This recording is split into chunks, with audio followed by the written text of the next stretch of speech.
finally, some T-shirt weather, some great baseball weather, too. Use your sunglasses tonight, at least at the beginning of the game. Game 3 between the Milwaukee Brewers and the Pittsburgh Pirates on deck from PNC Park. Hi again, everybody, along with Steve Blass. I'm Tim Neverett. Happy you're with us tonight. Robbie Ince-Mikowski will join us in just a little while. Russell Martin returned to the lineup last night, and he injected a lot offensively, also defensively. Brewers didn't steal any bases in Game 2. They got 6 in Game 1, but it was Martin's bat that also helped out. Absolutely. Some good messages from Russell Martin. He threw out Ryan Braun. That shut the running game down. He hit the ball hard. It was a great return, so it was a real spark for the Pittsburgh Pirates to have Russell Martin back in there. Neil Walker came back. He got a couple of knocks, so welcome back, Russell and Neil. The big one came from Andrew McCutchen, a low and outside fastball in the bottom of the 12th. And that's in that go zone to right center field. We're going to talk about that tonight, but that is the action neighborhood, and Andrew put a lid on a very, very long night. Good finish. Good finish, too, by the guys coming out of the bullpen, backing up Jeff Locke. The Pirates' bullpen has been outstanding throughout the majority of the season so far, and last night, no exception. They covered 6 innings of scoreless baseball. And what more can you say? They've been great, as you said, all year long. Morris was terrific for a couple innings. Mazzaro was a couple innings that were impressive, and Jason Grilli wasn't involved in the decision, but he just was razor sharp. 1 inning, 3 strikeouts. Mark Melancon, they've been doing it all year. They've kind of gotten us spoiled. Ben Mazzaro may not be available tonight. Brian Morris iffy. The rest of the bullpen ready to go in this one. Backing up Wandy Rodriguez, who has been very good during his home starts, looking to brew up a win against the guys from Brewtown. Lineups and first pitch coming up.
Center field toward the wall, and it is a home run and a walk-off at that for Andrew McCutchen.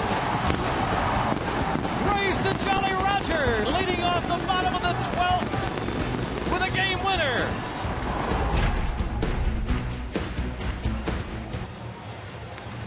And Neil Walker, part of the activity last night. He scored 2 of the 4 runs. in the ball game, and that win in 12 innings. Andrew McCutchen with his 4th career walk-off. As we see Neil out on the field on the Root Sports field cam, and then McCutchen in center field tonight. And he'll be trying to stop the Brewers again. This is how the Brewers lineup looks tonight. Leading off, the right fielder, Norichika Aoki. Gene Segura, the talented shortstop, bats second. Ryan Braun, a .323 hitter against the Pirates. 23 of his career home runs against Pittsburgh. 82 RBIs in 90 games. And former Pirate Aramis Ramirez, Jonathan Lucroy bats next. Carlos Gomez, the center fielder. He leads the National League in hitting. Ricky Weeks, then Alex Gonzalez will play first, and Giovanni Gallardo pitching and batting ninth against the left-hander Wandy Rodriguez. Yep, Chevrolet bringing you the numbers for Wandy Rodriguez. What it doesn't show there is that he has done his best work at PNC Park. So let's hope he can hold these hard-hitting Brewers to a reasonable number tonight and come away with his 4th win. So it'll be Wandy's turn to try to turn around the Brewers. Last time out, not as successful. On the 29th of April, he also faced Giovanni Gallardo. Came up on the short end of a 10-4 score. Only went 3 2/3 innings, giving up 7 runs in that game. So tonight, looking for a bounce-back start against the Brewers. Both pitchers 3 and 2 to start tonight. Here's the first pitch of the ball game, and that is in for a strike on Aoki.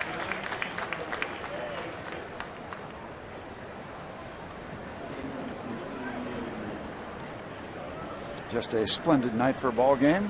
84 degrees. Game time temperature. There's a bouncer to short. Jordy Mercer, his first chance, and he gets Aoki by a lot. Well, Jordy Mercer back up from AAA and is right in the lineup at shortstop tonight. The rest of the Pirates defensively, Marte, McCutchen, and Tabata. Tabata swinging a hot bat lately. Brandon Inge makes a start at third base. This is his 1,500th career big league game he's playing in tonight. And Russell Martin back there catching Wandy Rodriguez. So Inge, who played shortstop a little bit last night for the first time in his career. He's played all over the diamond but had never played shortstop until last night. Was involved in a key double play in the top of the 12th inning that Ryan Braun had hit into with a ground ball right to Inge, and he made the perfect flip to Walker for the turn. And Barmes, the 6-game hitting streak, setting this one out tonight, at least for the time being. But you would expect to see all hands on deck if that's what it takes to get a win tonight. Bench is kind of stacked up tonight. Segura will take a strike. It's 2-1. We've got Alvarez, Jones, and Snyder, the left-handers, off the bench, with Barmes and McHenry, the right-handed hitters. 2-1. That's inside. 3 balls and a strike to Gene Segura. And what you saw in the first 2 pitches delivered to Segura was Wandy trying to find that inside corner. He is not afraid to come inside, and that is a very effective approach for him, and that will help him set up his curveball. Right there for a strike. Segura thought it was a ball, started toward first, and now the count is full on it. Brewers are 16 and 21. They are 2 and 7 over their last 9 road games. And Segura down on strikes. Wandy comes back to get him. 2 men out for Milwaukee. Not afraid to go with the off-speed pitch on a 3-2 count. His control is that good. He's only walked 8 batters in 7 starts. Not a great curveball, but when you're looking for the fastball, it can become great. And Ryan Braun will get his usual welcome. Ryan Braun had 3 hits last night, 2 doubles and a single. Did not play in game 1 on Monday. Had the night off. He's had minor issues with his neck and a little back thing going on right now, but he said he's not any worse off than anybody else. 0-1 to Braun. And he rips this one just foul down third for strike 2. Our day automotive key matchup. Braun in his career against Wandy Rodriguez. He's gone 16 out of 42. 10 extra base hits and 8 runs batted in. Wandy's been good here at PNC Park this season. 2-1. And his earned run average 137. Keep an eye on this matchup through the game thanks to Day Automotive. We're going to make your day.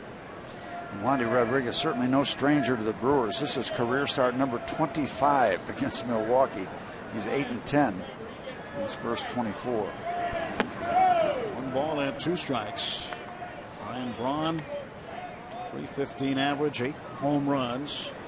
Ranks among the National League leaders in slugging percentage, extra base hits, home runs. He's always going to be up there in those offensive categories. He's real good. 1-2 pitch to right field, and Tabata chasing after it. That's going to be in the corner and off the wall. Braun around first. Here comes the throw, and Braun slides in safely for a double. His 10th double of the season and his 3rd double in the series. Yep, he is real good. Tabata took the bounce perfectly well. He was positioned perfectly. You can get all kind of bounces out off of these walls.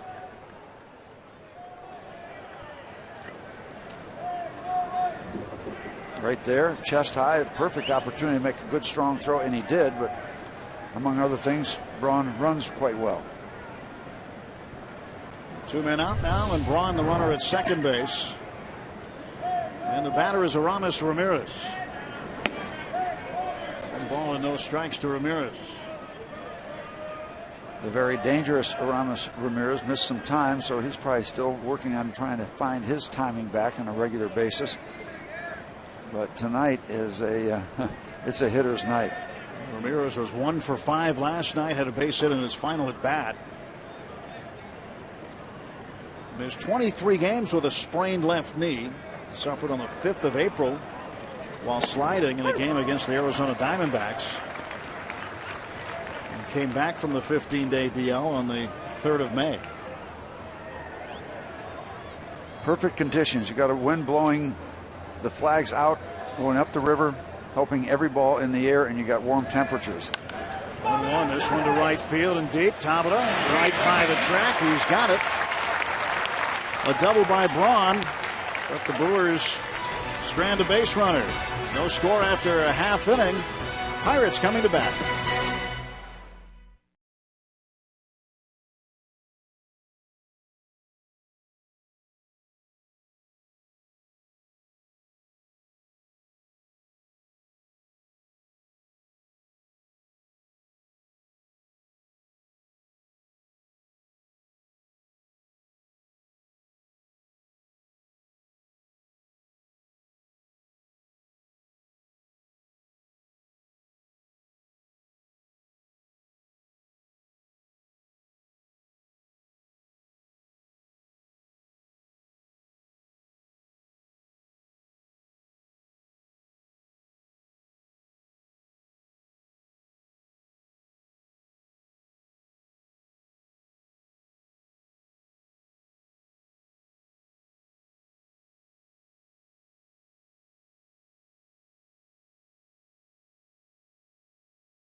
To lead off, and he will do so.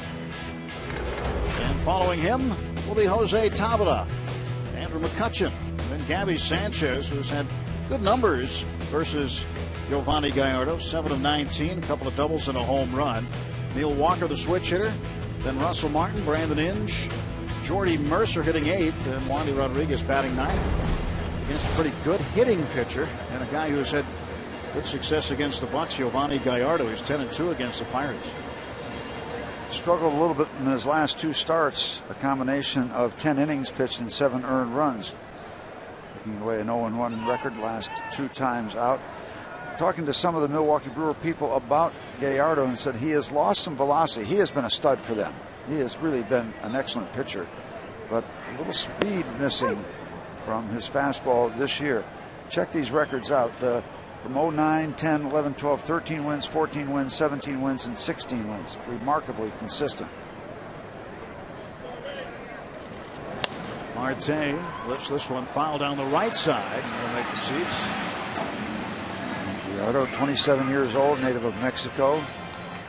Selected in the second round, 2004. He's 6'2", 215 pounds. And check this career record so far. I told you his real good numbers. His first 4 years in the big leagues, he is 72-45. Tremendous winning percentage for Yovani Gallardo. 3-2 this year.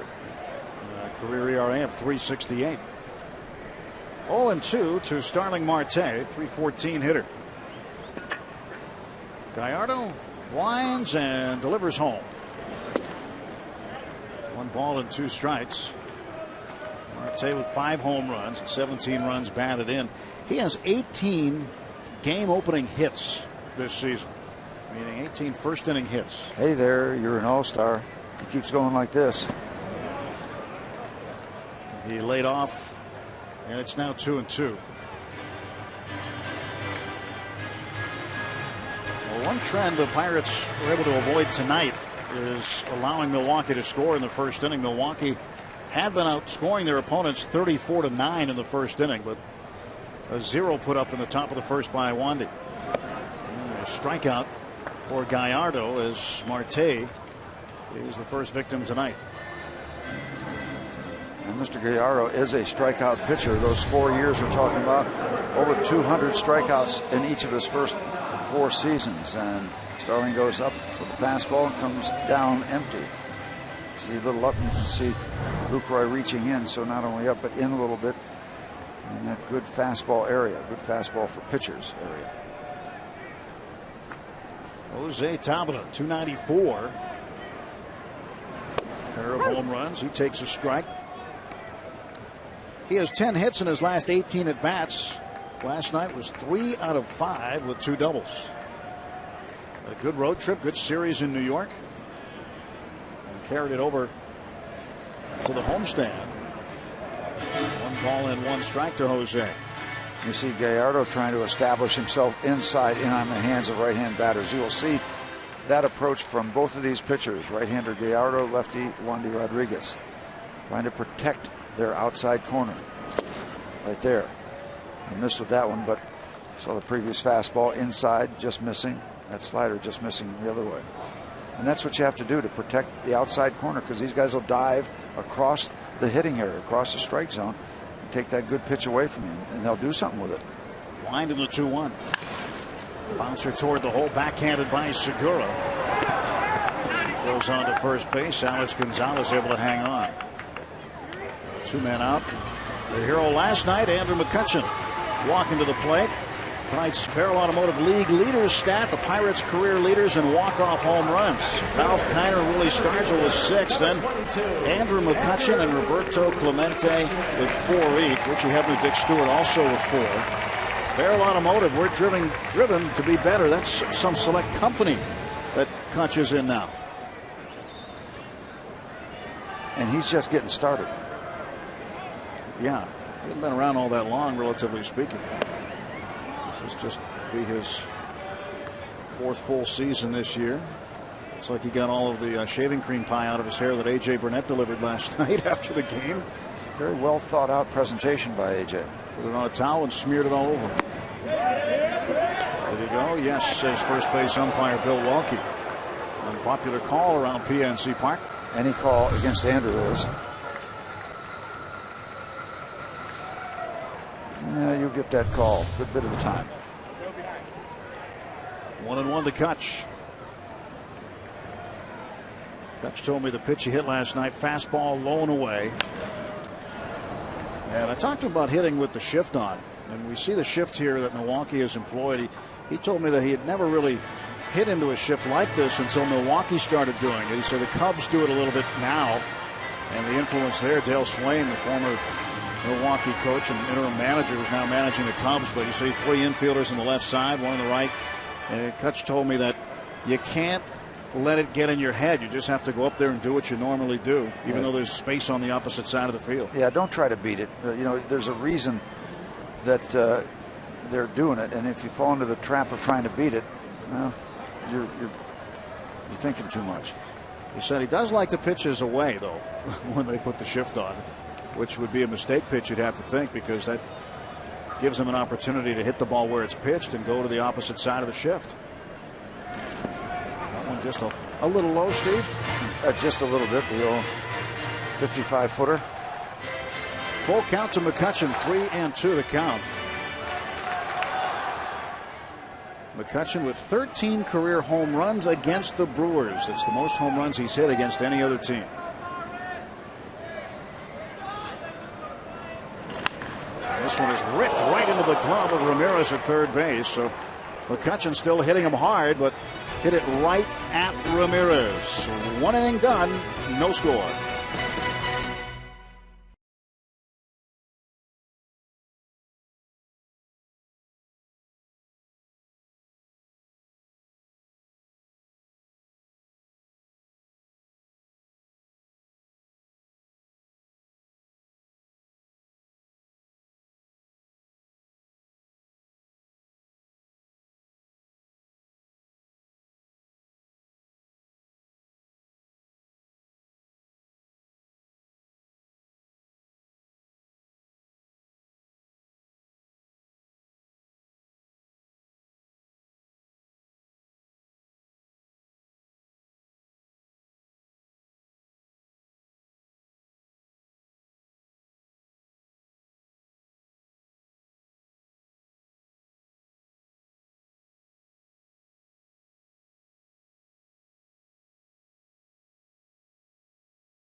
Is that one of them is Fielding Colbreth, who last night took a shot to the collarbone. It was a foul ball that landed right between his mask and his collarbone during the game off the bat of Yuniesky Betancourt. This happened in the top half of the 11th inning, and he had to leave the game. And Brian O'Nora had to go in and call the balls and strikes for the remainder of the ball game. And assistant trainer Ben Potenziano, there he is on the right, taking a look at him right there. The discussion at home plate as that was going on, that really is what forced Fielding Colbreth to leave the game. It happened with crew chief Bill Welke. He said, hey, in this situation, do not try to be a hero. If you are hurt, we want you to go in and get checked out properly, and we do not want this getting any worse. He did have x-rays, worst of it. He does have a collarbone contusion and feels good, and he's back at it tonight, Tim. Yeah, good to see him back out there. Jonathan Lucroy out there right now, and he's got a 2-ball, no-strike count on him. And, you know, you forget about the beating that the umpires take from time to time. People wonder why these guys get vacations during the year. Sometimes it's just a heel. Lucroy, a bouncer to short. Jordy Mercer. And there is one out. Well, before the game, when Clint Hurdle came out, shook hands with Fielding Colbreth. Just checking on him, seeing that he's okay. And not only get beat up, but also they don't get any rest. They're out there for the duration. So you get those cold nights or those rain delays or those lengthy ball games like we had last night. They don't sit around much. So tip of the cap to the men in blue. And Welke was able to put on the gear and get the job done. Welke out at first base tonight. Carlos Gomez leads the National League in batting average. 368. 6 home runs for the center fielder. He's driven in 18. 1 ball and 1 strike to Gomez. Brian O'Nora calling the balls and strikes tonight. Wilkie, Johnson, and Colbreth. 2 balls, 1 strike. Well, nice night here tonight. Again, 84 degrees at game time. Just a beautiful evening for a baseball game. And tomorrow night, hopefully the same. The weekend weather looks good. Lots of fun promotions out here at PNC Park. Looking forward to seeing you come out if you haven't been out here in a while. Or weather should be great for the weekend. Houston Astros coming in over the weekend. Jordy Mercer not able to pull that one in. And Gomez has himself a base hit. 1-out single for the Milwaukee center fielder. And we all know what the best promotion is. Pirates win. Yeah. Ball hit hard enough where Jordy could not make the move and get to it going up the middle, just beyond the reach. It was great to see the AGH cam doing his thing. Nobody does it better. Nothing does it better than the AGH cam. Jordy Mercer back from AAA. It was only there a couple of days after being sent back once Neil Walker was activated for game 1 of this series. Ricky Weeks fouls this one off, and you're saying, hey, well, how come he's back so soon? Well, John McDonald last night when he pulled that ball down the left field side, that was a double stolen by Ryan Braun. Braun made a terrific play on it. Did a little damage to his lower back. And the rule is if you get sent down, you got to be down there for 10 days unless there's an injury. And there was an injury, so Jordy able to come back before the 10-day period was up. You know, and, old McDonald, and I say that with all respect, John's been around a while. If Braun doesn't catch that ball, he is still running, and I think John McDonald still has enough left where he would have been on third base and would have set the stage for perhaps an earlier Pirate win, because Ryan Braun was just flat on his belly, and he would have had to get up, find the ball, all kind of things. Weeks takes a strike, 0-2, and that happened to John McDonald in Philadelphia in the series there. Twice Dominic Brown made a play on him that was even better than the one Braun did last night. So it's happened to him a few times where he's hit a ball hard and somebody has just absolutely robbed him. But at the same time, he has not been able to pick up the batting average. This is a foul ball, says Brian O'Nora. And Russell Martin arguing with him just a bit as he thought he picked it up in fair territory. And if he had, that would have been an easy double play. And Clint Hurdle was coming out to talk to Brian O'Nora as well. See, now Brian O'Nora starts out when that play starts to emerge in back of both the catcher and he's got a batter there, so he's got to jump out there and make his call. He made it. Russell Martin, of course, having a great look at it. Well, that was Russell's case.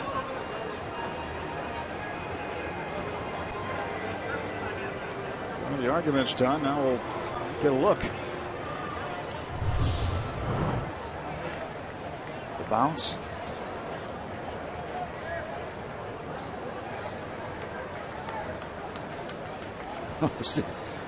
Russell kind of nudging that ball forward.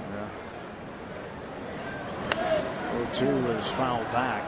And Wandy might want to go for a strikeout here. Ricky Weeks is susceptible to the strikeout, one of the league leaders in that category. See, the chalk doesn't come all the way through that corner of the batter's box, all the way into the corner of the plate itself, so it becomes somewhat of a judgment call by the home plate umpire. Ball at 2 strikes. And Wandy trying with that curveball.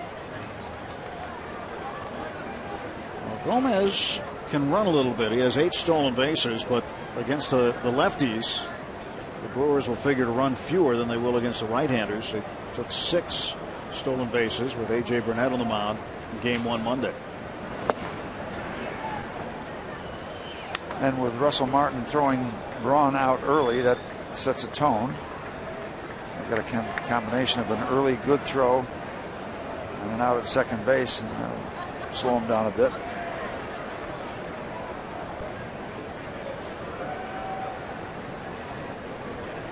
Weeks an even count, 2-2. Bouncer down to third base. Inge had one play. It's the one he wanted. So Gomez safe at second. And now there are 2 men out for Milwaukee. Gomez over in scoring position for the number 8 hitter, Alex Gonzalez.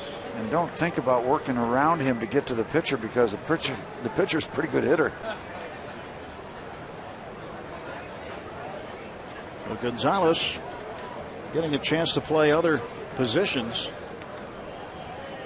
where he had pretty much been just a shortstop before coming over to the Brewers. Now playing first base with Corey Hart still on the disabled list. It's been a revolving door at first base. And Gonzalez the guy there tonight. He had played no other position in the majors besides shortstop in better than 1,500 games. And a comebacker to Rodriguez. He'll shorten the throw and gets Gonzalez. No runs, a hit. One man left through 1.5. Pirates nothing, and the Brewers nothing.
On Root Sports is brought to you by Toyota. Now's the time to go places with Toyota. Visit buyatoyota.com for special offers. And by PNC for the achiever in you. Let's go Bucks. No score, bottom of the second. I want to unleash the Z here tonight several times. It's Giovanni Gallardo. Gabby Sanchez leading off. Strike one to Gabby. Sanchez starts the night hitting .262, 4 homers, 16 runs batted in. Nothing in one, and Gallardo's pitch. 1 strike. All right, to the Twitter sphere, Steve. Why a right-handed batting heavy lineup against the right-handed pitcher Gallardo? Because the right-handers have great numbers against Gallardo. In spite of his 10-2 record, they have much better numbers than the 3 left-handers who are not in the lineup. Righties hitting .330 against him as opposed to lefties who are hitting .244. Home runs are even. And when you look at just the first base position, for example, Gabby Sanchez against Gallardo hitting .368 in his career. Garrett Jones hitting .238. So Clint Hurdle just going with the numbers tonight. Which leaves you with a very strong left-hand hitting bench. Look at it from that side. 2-1, ripped down the left field line, and it hooks at the last moment. We were talking earlier, Tim, about the ballpark itself, and I really believe the go zone for the ball carrying the best for distance is right center field. You look at that section right there, and let me clear that. That wasn't very good. But the ball seems to carry. See, there's an open area there where if you've got any kind of trailing wind, it is going to carry out that way. And in center field, there's a pitch that misses. You got the batting eye. That'll block some wind. Your big scoreboard will. And over further to the right, in the right field stands above the scoreboard, it's going to block it a little bit because of the height. But I think that's the real go zone in this ballpark, right center field. And Andrew McCutchen hit that line drive, and I didn't know if it had enough height, but it wound up having enough. And started in, then had to break back and makes the catch. And Sanchez retired in the second inning, 1 out. There were 2 or 3 balls early in the ball game that I thought our right fielder Tabata was going to have a chance to get, but it just carried out, and those balls landed on the warning track instead of being caught on the grass just in front. Many times those balls sliced by a right-hand batter will come back and the right fielder will be able to catch up to them, but they had enough carry to get to the warning track before anybody could catch them. That's the go zone, in my opinion, in this ballpark. That's where the ball carries best. Walker wouldn't mind running into one, putting one out there. And trust me, I've thrown enough long balls to have a feel for where the ball travels best. There's the 1-0 pitch. And that is low. Ball 2. 2 balls, no strikes. You don't happen to know the exact number of home run balls you threw, do you? 126. That's it? Right off the top of your head, you knew. Yep. 114 were hit by Willie McCovey.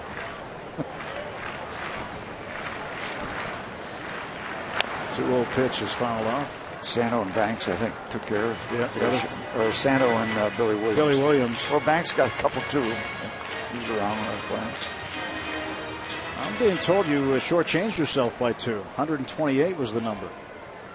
Guys in the truck are always on this stuff. Well, you know what? 2 of them should have been reviewed. The Gallardo ready to go. The 2-1 to Walker. Right 2. I went to a Sabre a breakfast luncheon about 3 or 4 years ago. Yeah. And they not only told me how many I'd given up, they gave me a complete pamphlet down to every person that hit a home run off me, how many people were on, where it was, time and temperature. Pitch count.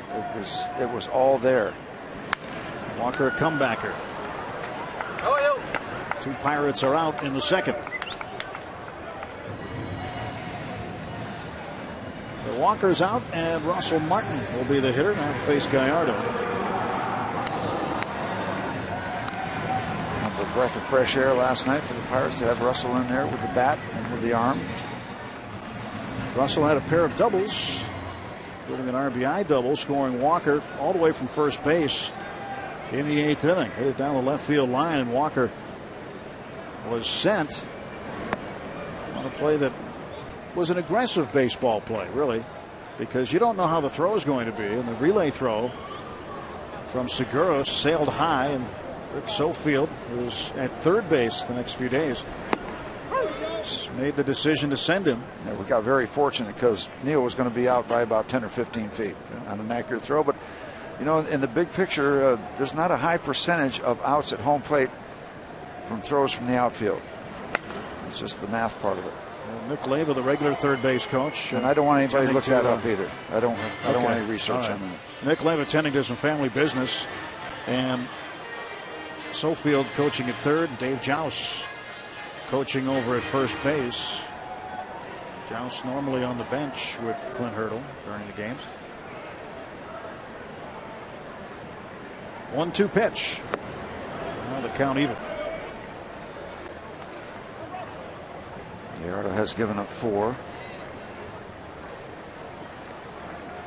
And Martin is 1 home run shy of 100 for his career. Sitting on 99. 2-2 pitch. Full count. Gallardo he'll give up his share. 26 home runs in 33 starts last year. 27 the year before. Then just a dozen the year before that. He has been very good.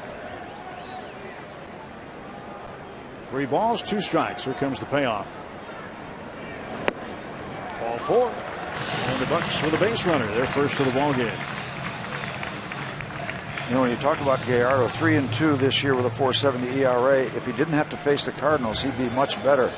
He has started a couple games against St. Louis and has lasted a total of 11 innings, giving up 9 earned runs. So that's why that ERA is 4.70 instead of something significantly lower.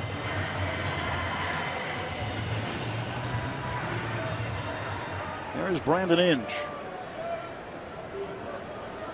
Playing in his 1500th big league game. Played the 12th inning at shortstop last night. First time ever as a shortstop. You go back to his days with the Tigers and sharing the catching duties with Pudge Rodriguez at one point. I mean, he was catcher for a long time in the minor leagues. He's caught a lot of games in the big leagues. Playing all over the place. At second, third, in the outfield now. Has an inning under his belt at shortstop. And he's got some significant coloring on those arms, does he not? It's like the pens ran out of ink. After they got through. AJ got the rest of the ink. 1-1. Inge taps this one. No, just foul. Martin hits back to first. Inge making his third start at third base. He's made 7 starts at second, 2 in right field. Now 3 at third. Not the biggest guy in the world, but he has carved himself out a big league career.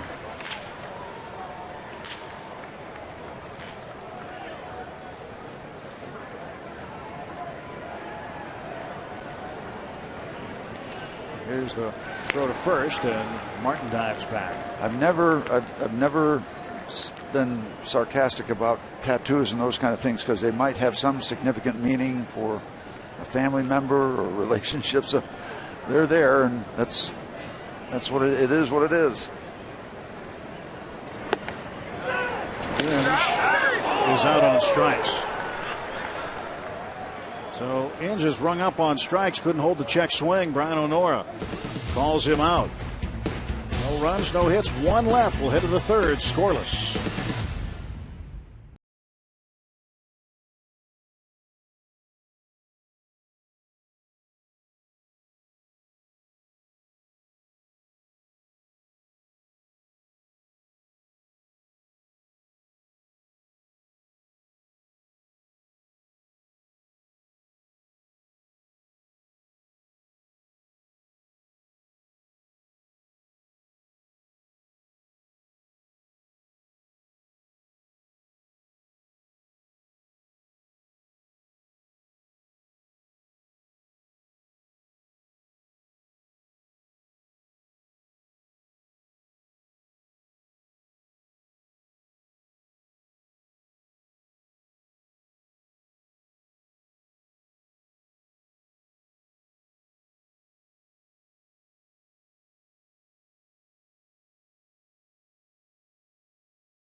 Good looking lid, huh?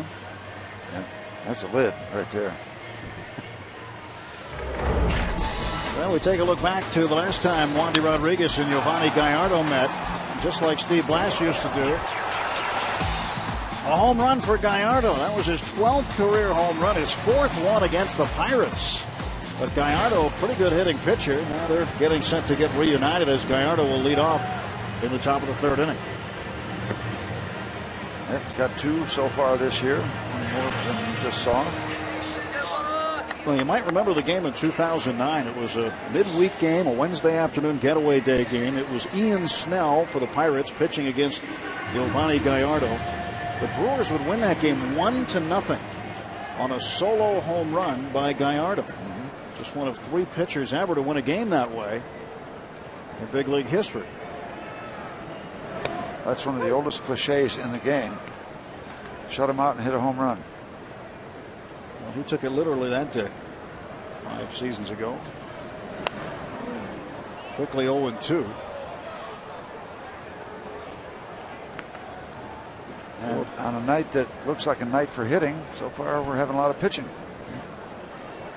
Gallardo with 2 home runs this year. Here's the pitch. And he pops this one back and foul.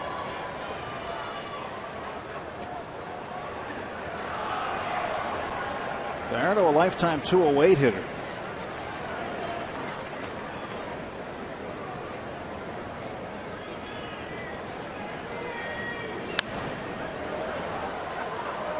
Gallardo wastes another one.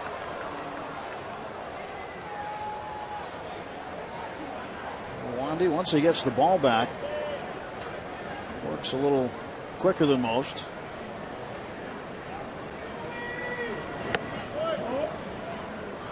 Ball and 2 strikes to Gallardo.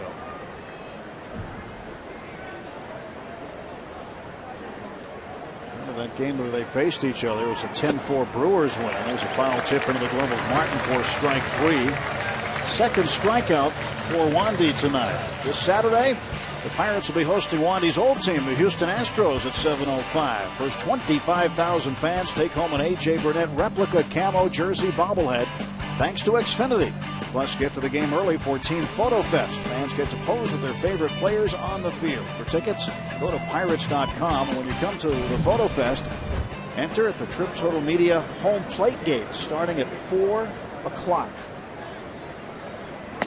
The parrot might even be there. Looks like he just came out of the bird bath. Yeah, pretty good tonight. Got a shampoo and blow dry. Opposite field single for Aoki. That's what he does. He uses every bit of the field. 1 for 2 for Aoki.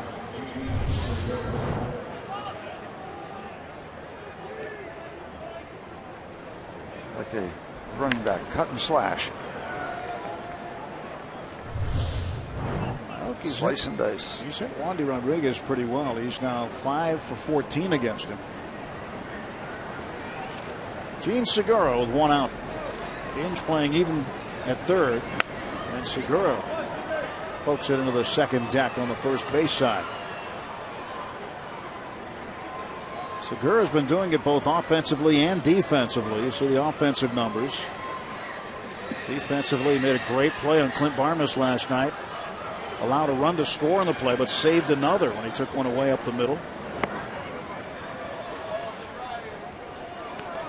Also made a good play on Starling Marte earlier in the series, where he backhanded one deep in the hole, planted his foot. That's the one that threw a missile across the infield. That's the one I remember. Marte was even smiling at the end, saying, "How did he get me?"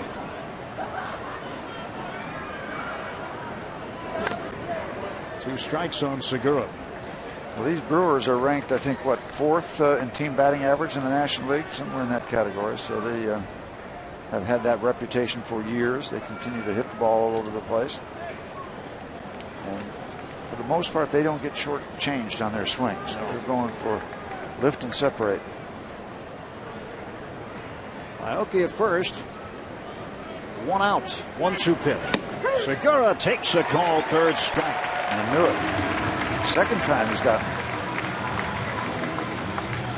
When you get these guys guessing, they don't guess right. Sometimes they just get locked up. Beautiful, beautiful pitch. We talk about Wandy trying to massage that inside corner, protect his pitching room. Well, that was a perfecta.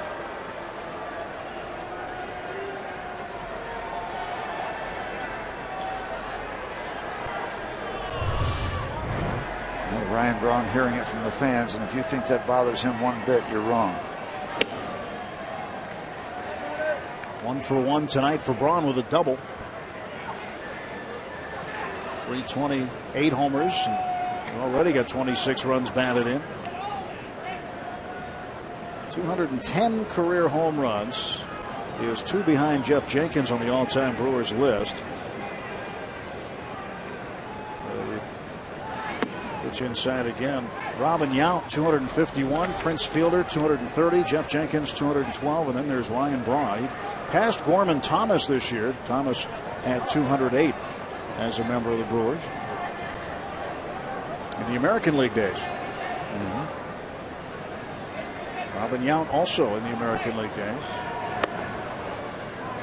And the Brewers used to employ a designated hitter. Ron Roenicke, the skipper.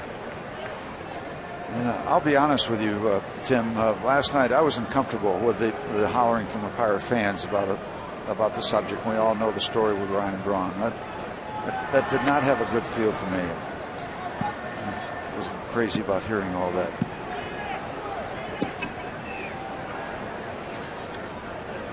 Three balls, no strikes to Braun. That is low ball 4. So now 2 men on. And for Braun, it's something that he has to deal with not only here in Pittsburgh, but everywhere he goes. Yep. When you have a small crowd and you get a whole bunch of people shouting the same thing, I'm not crazy about it.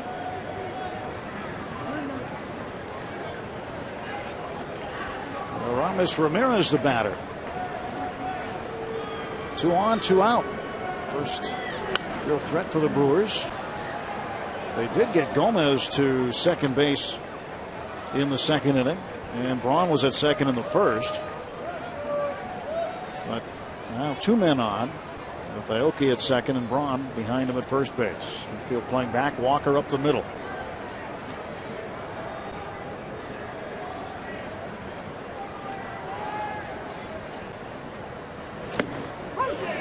Nothing in 2 to Ramirez.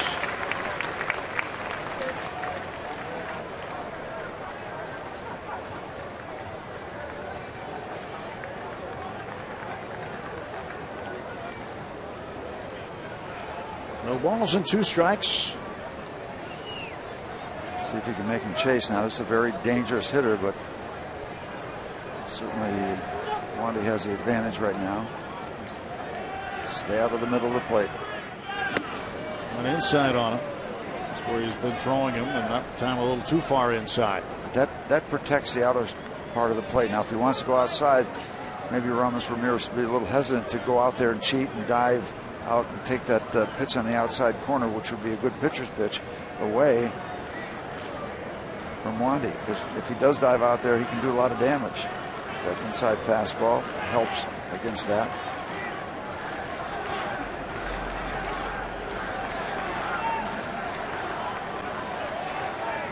One, 2. 2 balls, 2 strikes. You see him wanting to go back out after establishing the inside fastball. Ramirez done a good job in terms of production as a third baseman. He is 7th on the all-time major league list in home runs at that position. 340 career home runs. His next one will tie him with Adrian Beltre.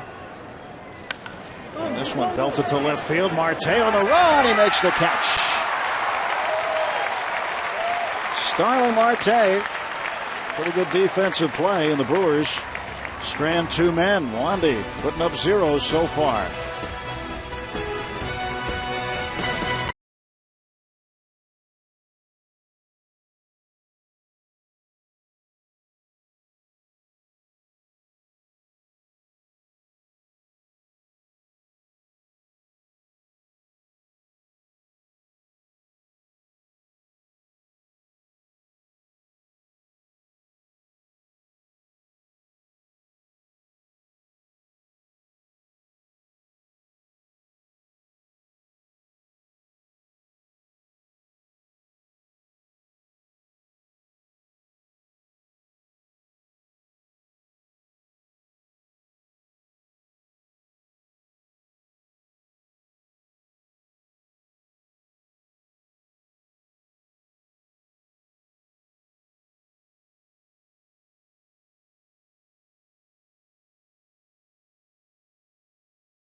With a lower back strain, and today the Pirates put him on the 15-day DL. Jordy Mercer, recalled from AAA Indy, taking his spot. And our injury update brought to you by our friends at Allegheny Sports Medicine, official medical provider of the Pittsburgh Pirates. And Jordy Mercer will lead off against Giovanni Gallardo in the bottom of the third inning of a scoreless game. And Johnny Mack, the veteran, 38-year-old shortstop out of Providence College, is sitting this one out. He'll sit a few out now for the next 2 weeks. Mercer fouls it back. And when Jordy was sent back after the performance that he had on the last road trip, and since his recall toward the end of the homestand and then on the road trip in New York, people were saying, well, why Mercer? He had produced, but McDonald was brought here for a number of reasons. They feel that his defense and his ability to back up at short was something that was necessary to keep, and that Mercer still with options. And the other point is that they wanted Jordy to play every day as opposed to being a bench player here for now as far as his development is concerned. But they needed him a little sooner than later, and here he is back into the batter's box with a 1-2 count. And he has enjoyed success, early opportunities, 3 home runs. He had a two home run day in New York. 1-2 pitch. 2 balls, 2 strikes. So you're seeing Gallardo put up a couple of zeros, and we talked about the lessening of the speed on the fastball, but this guy knows how to pitch. 2-2. And Mercer bangs it toward the middle. That's through into center field for a base hit. Jordy Mercer continues to take advantage of his opportunities. That's the first base hit for the Pirates tonight. Kind of a routine bouncing ball once it gets by the pitcher. Perfectly placed. A high chop, routine ground ball, base hit. Chance for Wandy to move him over. Wandy does not have a sacrifice bunt so far. He's looking to put one down here, batting right-handed against the right-hander. Now remember, Wandy's a switch hitter, but he will bat right-handed most of the time when he's bunting.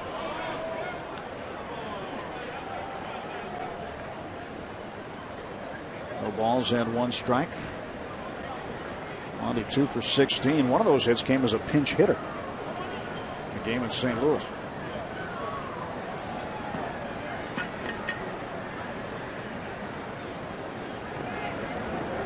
Ball and 1 strike to Rodriguez.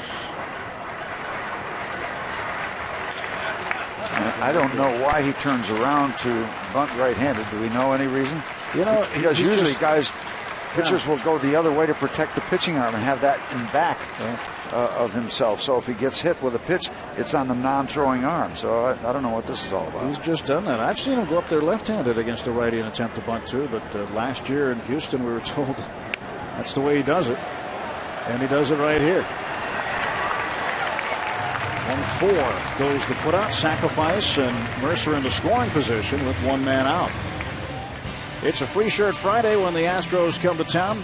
This Friday, 7:05, all fans take home a Pirates camo Jolly Roger t-shirt at the gates, courtesy of Root Sports. Get to Federal Street before the game for the first Budweiser block party of the season, featuring local live music and alumni appearances at the Budweiser Bar. For tickets, go to pirates.com/Free Shirt Friday. Thanks to Starling for showing off the t-shirt for us. Should be a big night here. Hope to see you out here, and if not, watch it right here on Root Sports. Thank Starling overall for showing off for us. It's been fun to watch. There's a category of players that are good, and then there's a different category, a notch up, that have players that are good and are really exciting to watch. And Mr. Marte is in that second group.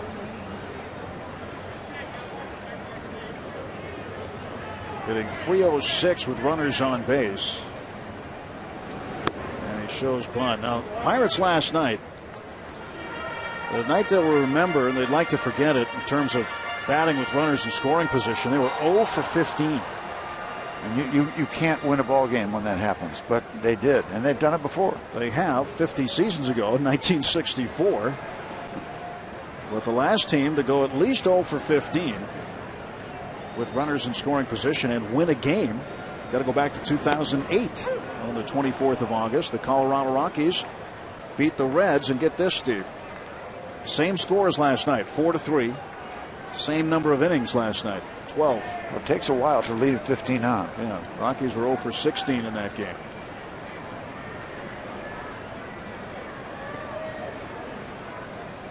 One ball and 2 strikes to Marte. He strikes out. Foul tip held on to by Lucroy. 2 men out.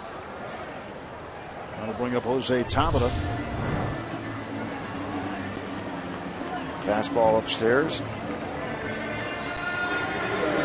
Got a piece of it.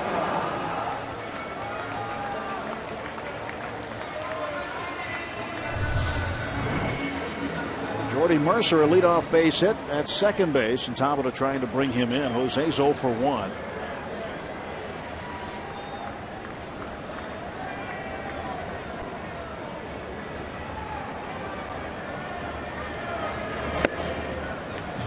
Ball 1 high to Tabata.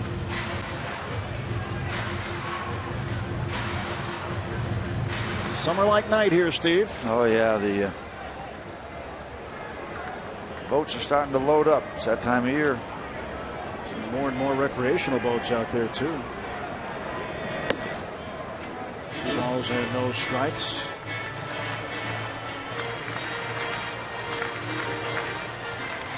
Gateway Clipper. Been a fixture on these waters for a long, long time.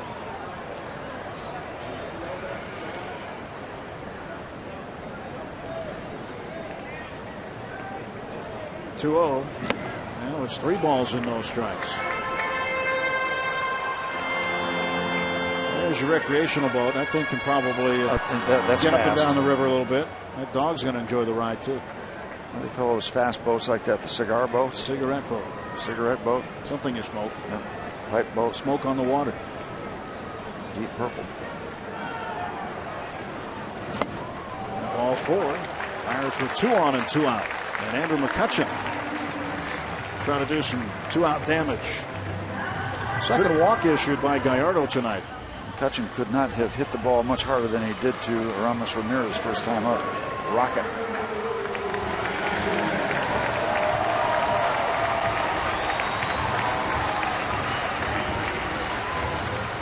McCutchen, the hero last night, a 12th inning walk-off home run. He was the first batter in the bottom of the 12th. Took a 2-2 pitch from Mike Fiers over the right center field wall, and the place that Steve has dubbed the go zone for tonight.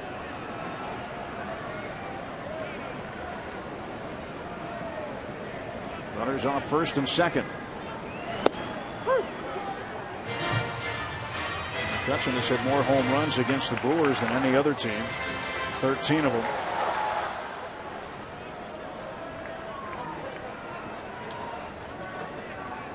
Hitting .320 at home this season. 0-1 pitch. It's outside, 1 ball and 1 strike.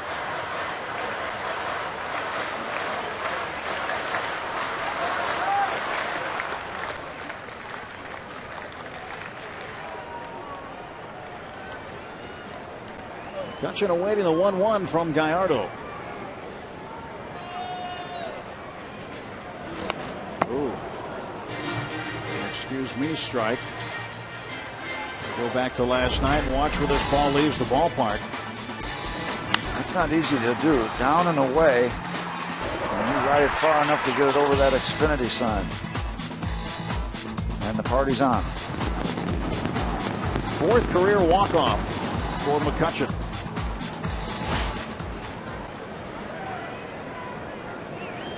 Mercer at second, Tabata at first base. Gallardo's 1-2. 2 balls, 2 strikes. Gallardo, 27 years of age. His last outing, he threw 100 pitches in only 4 innings against Cincinnati. Walked 5 guys, and there was some concern over his velocity. He never topped 91 miles an hour with his best fastball. He said there was no concern, but others raised the questions.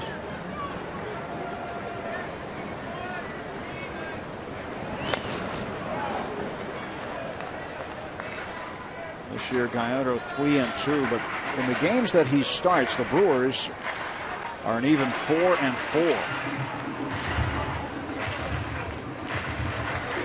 There's 3 strikeouts in the game tonight. He's 30 strikeouts shy of 1,000 for his career. He's just 27 years old. Yeah, Loesch was the guy last night. Ended up no decision. Loesch was fairly effective for 5 2/3 innings, giving up just 2 earned runs on 5 hits. McCutchen hits it down to Ramirez, a short hop, steps on third. That's the inning. Forces Mercer out. No runs, a hit, 2 left. On to the 4th, still scoreless.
Say cheese. Say Grilly. Grilled cheese. Really big Star Wars fan. Yesterday showed up and Russell Martin got him a Chewbacca outfit. Full-length Chewbacca outfit that sits in his locker stall right now. I don't know. And he said this was temporary. So he's going to get him a Hollywood grade one later. Does that, I've always wondered, and this is true since those movies came out, was that in reference to chewing tobacco? I don't know. He was the type of character he was a Wookiee. A what? A rookie? A Wookiee. First year? Yeah, he was a first year space cadet. Chewbacca. Yeah. One of the sports writers took to calling really Cheesebacca yesterday. Whatever he was really, really efficient. Came in the 9th inning, struck out the 3 batters he faced. So that non-save situation that we hear so much about when a guy might be a little careless did not exist. Lucroy hammers this one up in the air to right center field, carrying well. Tabata up against the wall, won't make the play. Lucroy's going to turn second. He'll head for third, and he'll be in with a leadoff triple. Jonathan Lucroy with his second triple this season, and now the Brewers in great shape as they start the top of the 4th. Good carry to the 375 sign in right center field. Pitch outside, went with it. Almost getting to it was Jose Tabata.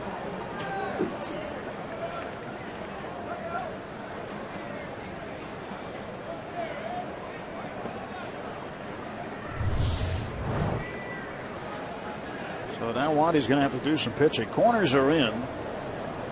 And Gomez smacks this one on top of the Pirate dugout. It almost looked like Jose Tabata, after a long trip, didn't know quite exactly where it was. Almost like that ball came down in back of the glove. And it was a long run from where he started out to get out to the 375 sign. And a pop up right side. That won't do it. Walker's going to call for it. He'll make the catch, and there's one down. Lucroy can't go anywhere.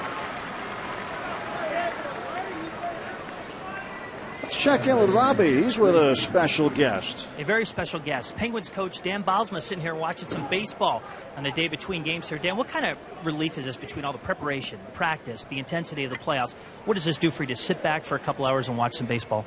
Well, we got a rare 2 days in between games in the playoffs. Doesn't happen very often, so to be able to relax a little bit tonight in between the 2 days is a good thing. Now, you're a baseball fan, being a Michigan guy. The Pirates have a hockey net and a Penguins jersey hanging in there, and Brandon Inge, who you're a big fan of, walked out of here in a Pirates jersey or Penguins jersey last night. What does that mean to you to have to hear about that? I thought it was awesome. We saw the picture sent over. Brandon sent it over to our team yesterday. Saw the jersey, the net in the locker room, in the clubhouse here. I thought that was real cool. And then I know Brandon came to our game in the first round, and wearing the jersey is pretty cool. Brandon Inge did jump on the train to see Game 6. Against the Islanders. Now you got Ray Shero, Tom Fitzgerald here hanging out with you, a bunch of hockey guys watching baseball. Now, here's my question. Would the Dan and Robbie show sound better than the Dan and Dan show? I vote yes. Would you sit as close to me as Dan sits to me? No chance. I think the Robbie and Dan show would do pretty well. Yeah, I think we have a shot at that. Yeah, but Robbie, you got to grow the playoff beard. Yeah, are you growing your playoff beard? No, I'm not growing the Potash playoff beard, no. I'm not growing it either. No chance. There it is. Dan, thanks. Best of luck. Hey, we won't be upset if you brought the cup here to PNC Park, okay? I'd like to do that again. There you go. All right, guys. All right, Dan Bylsma smiling like a butcher's dog after the win over Ottawa last night in Game 1. Yep. Good luck to the Pens. Run the table. How about that big goal by Orpik to wrap it up in the first round against the Islanders? And Weeks pops it up. That's not going to get it done either. Well, Gabby Sanchez puts it away, and Lucroy still at third base. 2 men out. It's one of those opportunities where you really, really feel good walking off the mound if you leave Lucroy at third base. It's almost a given. You're assuming that run is going to score. You're not assuming it, but there's a good chance. You can't get hung up on trying to absolutely prevent it, but when you get this far down the road, 2 outs, and you're still there, start thinking about it. And that's a good feeling. That's a real shot in the arm for you and your ball club. That's when you're batting down the hatches. You've got to do it here now. Bearing down on Alex Gonzalez and delivers ball 1. Gonzalez hit a comebacker to Wandy. His first time up in the second inning. That was the final out of the second inning.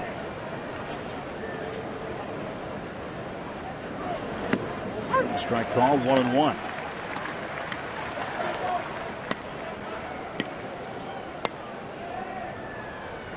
I saw Dan Bylsma play hockey as a minor leaguer years ago. The Phoenix Roadrunners. Gonzalez sends this one out of play down the right side. Have you had a chance to spend any time with him since? I haven't. We do know some of the same people, but I have not had a chance to sit down and chat with him. He's a good man. He's done a great job. That guy's pretty good, Malkin. Mm-hmm. And Ray Shero on the right, he is a candidate for General Manager of the Year. And some of the moves he made late in the season should be a shoo-in. It's got to be fun for these guys to come out. You know, it's a great setting. It's a beautiful evening. They can get away from the intensity of what they're doing. Nice to catch a breather and catch a Pirate game. We've seen various guys, you know, some of the Steeler guys, people, and some of the Penguins people, and vice versa. You know, been a lot of the Pirates up at the arena, now up at Console and over at Heinz Field. So it's you know, everybody knows everybody. 2-2, ground ball to short. Jordy Mercer throws him out. How good is that? And the Pirates, led by Wandy Rodriguez, spoiling a leadoff triple by Jonathan Lucroy. Still scoreless, heading to the bottom of the 4th inning at PNC Park.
Pirates Baseball on Root Sports is brought to you by Subway, where winners eat fresh. Let's go Bucks! Nice evening here at PNC Park. Pirates with only one hit, though, but the score is even, 0-0. Giovanni Gallardo facing Gabby Sanchez, Neil Walker, and Russell Martin. Bottom of the fourth. A whole lot of pitching going on. Ball went low to Gabby. Gabby flied to left field his first time up. 258. Gabby had a good spring, carried it into the regular season.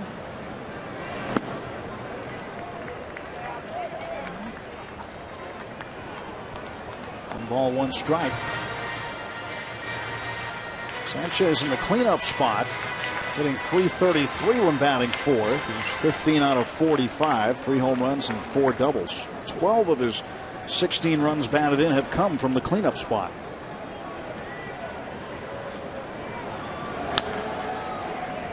Gallardo will field it. 1 out. Well, the next Sunday night classics, we go back to Neil Walker's football days at Pine Richland as he and his Rams battle future NFLer Paul Posluszny and the Hopewell Vikings in the 2002 Whitfield Finals. Hear the story retold by Walker. Posluszny, along with Matt Fontana, Craig Bocorn, Claire Altimus, and Kevin McCabe on Sunday Night Classics. Future Phenoms on Field, Sunday at 8 on Root Sports. That's cool. Good stuff. Good moves.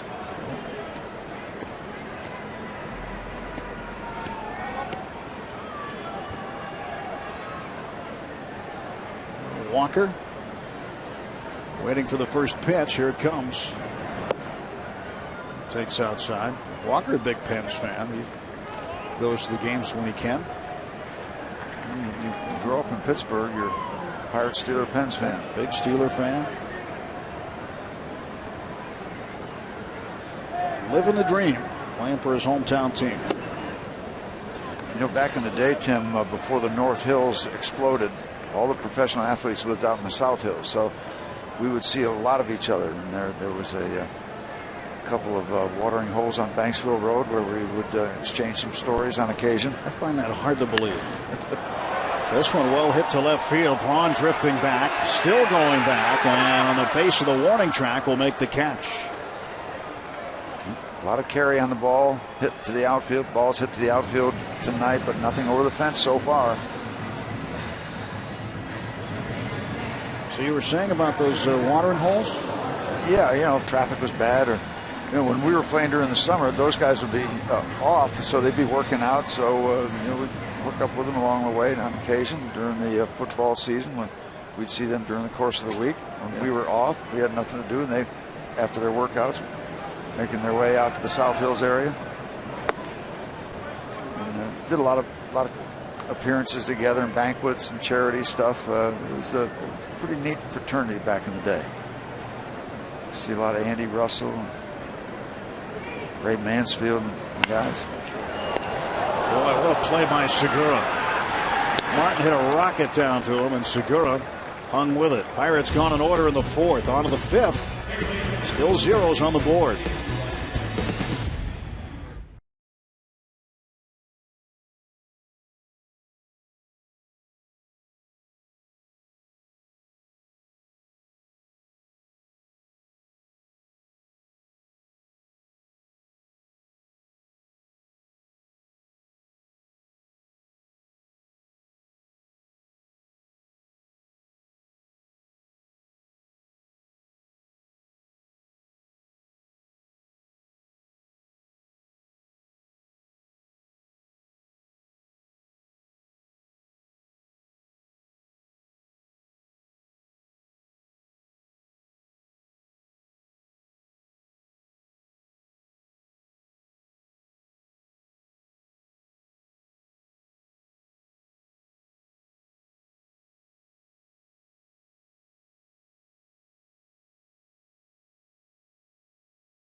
Last 10, they've won 4 straight and jumping on top of the Marlins, who are having just a very difficult time of things this year. 11-28 for the Marlins. They're just a game and a half better than the Houston Astros, who are 10-30, and the Astros come here Friday for an interleague series. Well, anchors away.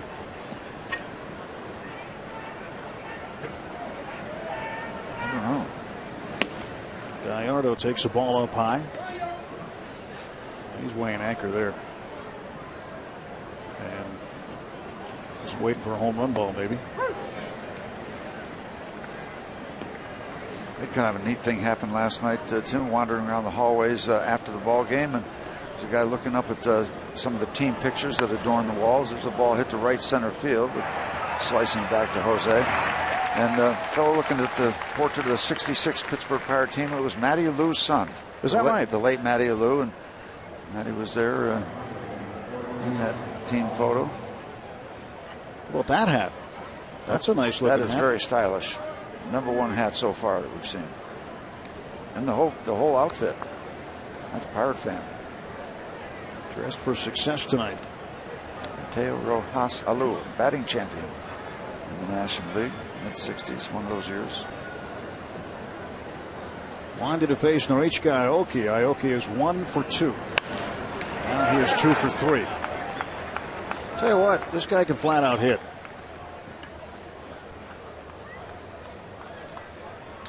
Now it's time for the whiff, brought to you by Head and Shoulders. Now with Old Spice. Gene Segura has struck out twice tonight, once swinging and once looking. Curveball.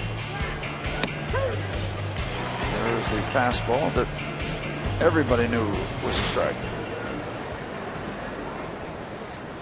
Well, something's got to give here in top of the 5th inning. No score. Both pitchers dealing. Strike 1 to Segura.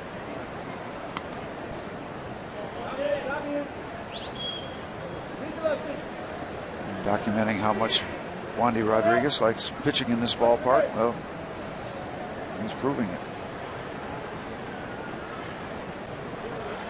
0-1 the count.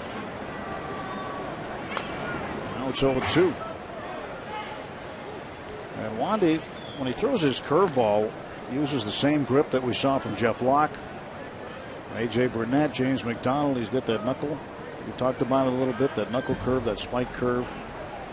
It's been used for quite a long time, but when he throws that curveball, a lot of guys like that grip now.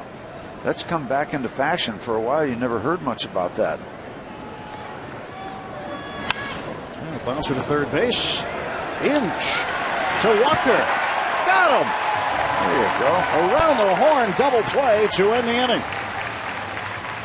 Nifty looking work by the Pirates defense.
Blast, I'm Tim Neverett. Glad you're watching us from Pittsburgh tonight. We're enjoying it. Yep. This is game 3 of a 4-game series. It's even at a game apiece. Brewers took game 1 Monday. Pirates won in 12 innings last night. And a tight ball game here entering the bottom of the 5th. Gallardo facing Inge, and Inge lifts this one to center field. And quickly there is one out. Inge 0 for 2.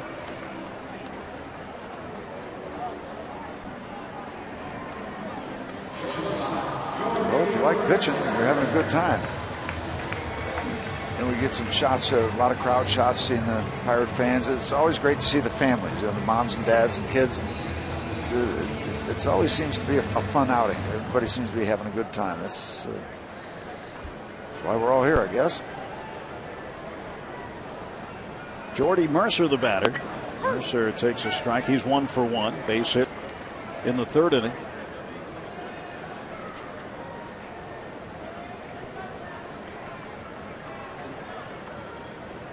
There's the 0-1. And Jordy gets it to the left side. Segura. 2 down. Now this Sunday, the Pirates take on the Astros at 1:35. All kids 14 and younger will receive an A.J. Burnett replica camo jersey. Thanks to Chevrolet. Come early for the #1 Cochran Family Fun Zone on Federal Street. Stay after. Kids get to run the bases. Pirates.com to get your tickets. That's a replica jersey of the same camo jersey the team will be wearing for Armed Forces Day over the weekend. All kids 14 and under, yeah. Expecting a bunch of them on Sunday. Should be a good time. They got the they got the right hat. They got the Steve Blass era hat. Yeah, the good looking lid. Nice. Rodriguez takes the ball low. 1 ball and 1 strike to Wandy. So we're going to have those 71 uniforms each Sunday during the season. The Worm Sunday. Again. And Rodriguez goes to left field, but right at Ryan Braun. And the Pirates gone in order. 7 straight retired by Yovani Gallardo.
Oliver Onion thought he had an opportunity in the pierogi race, but keep an eye on Jalapeno Hannah and Sauerkraut Saul in the red. A late kick from Saul. Looks like our director Pete Tolman, the 5K home run. And look at him go. So Sauerkraut Saul wins for the 5th time this year. Strong finish. Yep, strong finish. That's conditioning, though. It's all about conditioning and taking pictures of people. For a strong finish from Wandy Rodriguez. These guys are dealing and not wasting much time doing it. Mr. Rodriguez, Mr. Gallardo. And all pitching and defense so far in this ballgame, no score. Pirates only one hit off Giovanni Gallardo. And the Brewers have scattered 5. Wandy against Gallardo tonight. Same number of pitches, same number of zeros. Ryan Braun leads off. It'll be 3, 4, and 5 to face Rodriguez. Strike 1 to Braun. Braun doubled in his first at bat and then walked in his next one in the third, so he is 1 for 1.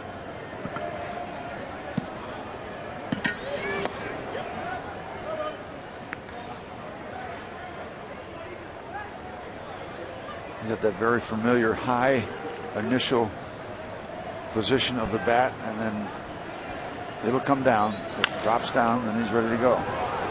Brandon Inge handles this one and throws out Braun. And Gabby Sanchez on the receiving end of that.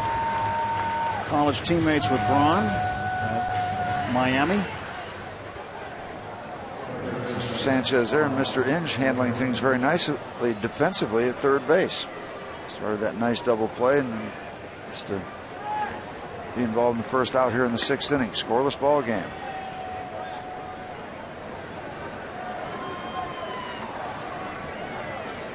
Thomas Ramirez 0 for 2.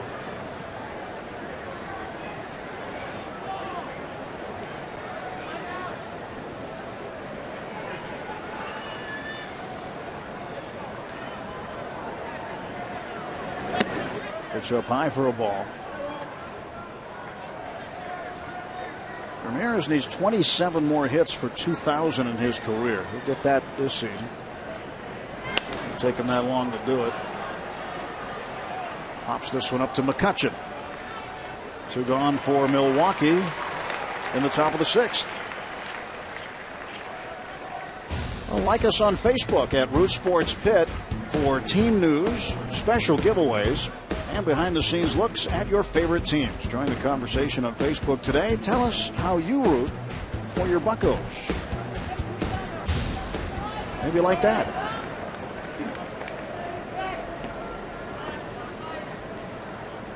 Well, that helps. Can you do that, Steve? A lot of things I can do. I can't do that. 2 outs, and Lucroy, who tripled his last time up, takes a strike. He tripled to lead off the 4th inning and then was stranded. 1 for 2. Wandy marching right along here in the 6th inning. He'll throw pitch number 80. There it is.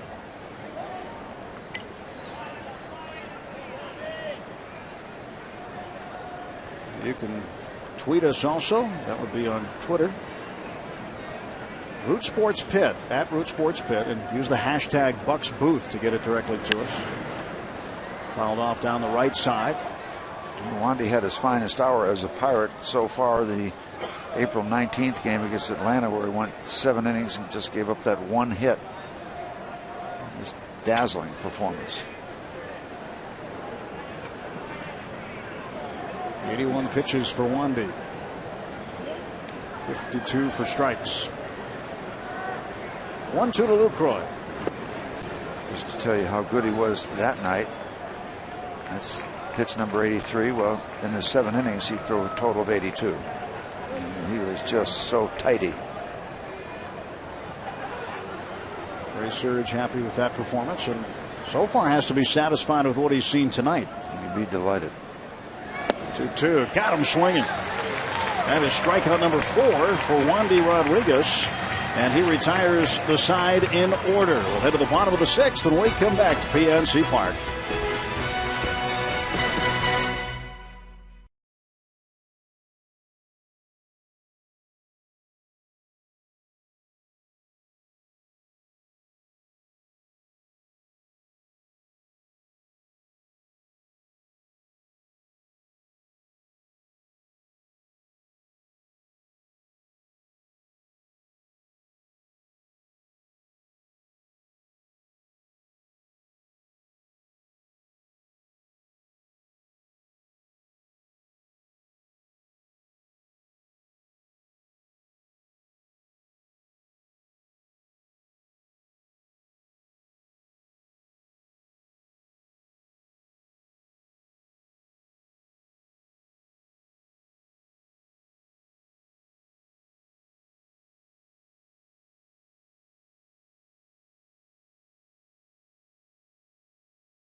Root Sports is brought to you by Barrel Automotive. We're driven to be better. And by Day Automotive. We're going to make your day. Let's go Bucks. No score. Bottom of the 6th. And a tight ball game so far. The 6 hits combined. And the Brewers with 5 of those 6, but haven't resulted in anything. Pirates will have the top of the order. Starting things off, Starling Marte, Jose Tabata, and Andrew McCutchen. Just 3 base runners for the Buccos so far, but they don't trail in the game. 2 walks for Gallardo. He walked Russell Martin in the 2nd. He walked Tabata in the 3rd, and Jordy Mercer with the Pirates' lone base hit. Pretty nice looking bunt, but it takes a left turn foul. Yeah, once that ball gets off the grass, that line is so far, they're so close to where the fair ball territory is. If it gets off the grass, it's just going to continue over the chalk. See how close the chalk is to the fair territory. Once it gets off the grass, forget about it. Just got that angle. It's just going to tip it to the left. If Marte was able to keep that on the grass, Ramirez would probably not have been able to throw him out. Not a chance. 1 strike to Marte. He has struck out twice tonight. Now he's behind 0-2.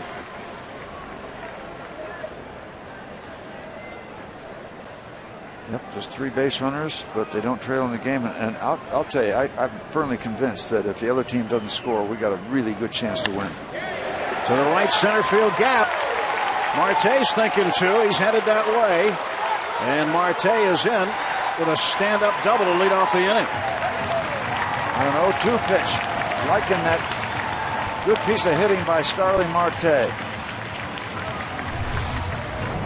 Got the whole play in front of him. He knows that ball has split the outfielders, and going around first base, he's got everything in front of him.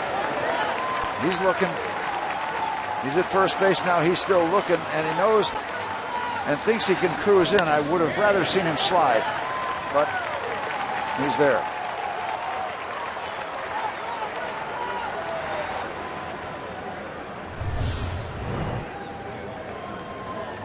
Runner at second base, nobody out. Tabata trying to get him over, maybe in. And Tabata puts a foul down the third base side. We'll try it again here with Jose. I don't know. He's been so hot. I mean, he's 0 for 1 tonight, but he's been so hot, I wouldn't mind turning him loose. He likes to go to the opposite field, likes to go up the middle. We'll check now with Rick Sofield, who's coaching third place for Nick Leva. Over his last 13 games, Tabata hitting .429. Yeah. You don't want to turn that spigot off. See Sofield going through a series of signs. So reminding Marte, nobody out. So I'm guessing he's going to hit, but I'm about 0 for 40 so far in my predictions this year.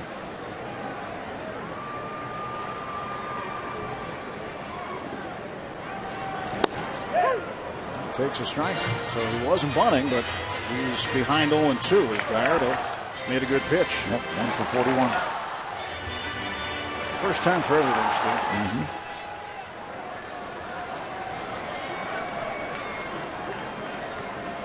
Coast Guard night in Pittsburgh. Or it'll get even prettier as it gets darker. 1 ball, 2 strikes. Marte has to hustle back. Lucroy prevented that one from getting by. And if it gets a little further away from Lucroy, I wouldn't be surprised to see Marte take off. Better be sure. Nothing game. You got a leadoff double. Better make sure. If you get thrown out over there, just go ahead and take a seat in the stands. Don't get near the manager for a few minutes. Maybe a few days. 1-2 the count. And the pitch from Giovanni Gallardo. And Tabata strikes out. Not a good swing from Jose. Just locked him up inside. That is a real good pitcher's pitch. So Gallardo trying to do what Wandy Rodriguez did after a leadoff triple. He's trying to strand a leadoff double. Look at Lucroy set up inside and just eats him up in there. It's called getting in your kitchen.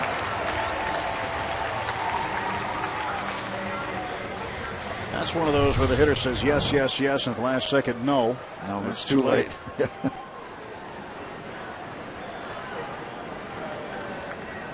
McCutchen, 0 for 2.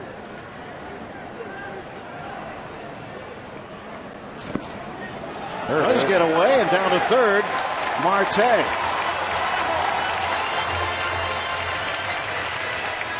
And now they'll have to bring the infield in because this one run could be enough in this game with the way these guys are pitching. And Lucroy trying to smother the ball, just spins out away, and we get the gift.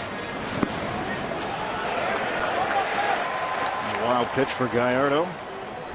And the infield for the Brewers is drawn in. 1 ball count. Now it's 2-0. We had a shortstop who just joined the ball club, and we said the guy got in his kitchen. And he misunderstood for the next month that, hey, he got in his chicken. Couldn't quite pull the trigger on kitchen.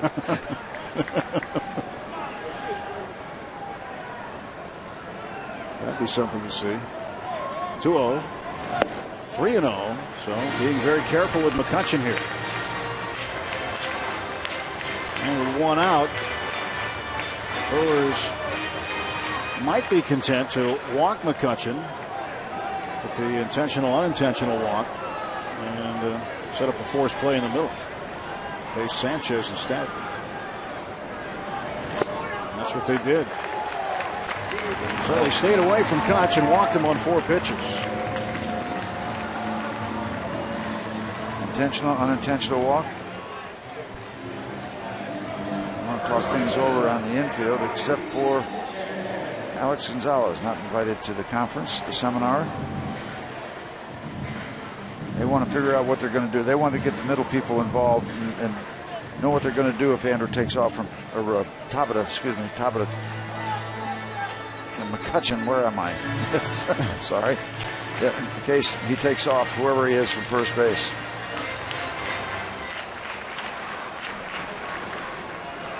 Runners at the corners, 1 out.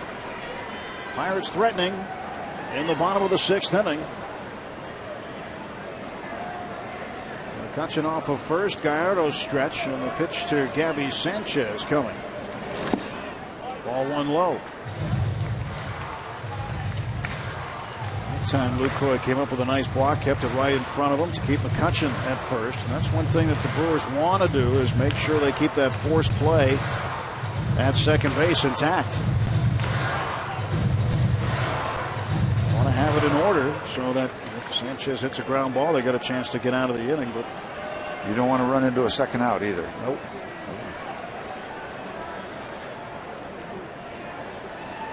One 1-0 to Gabby. 2 balls and no strikes. 6 straight balls thrown by Giovanni Gallardo. You were mentioning before, what, 5 walks last outing? Yeah, against Cincinnati. He's got 3 tonight. Halfway to his 4th.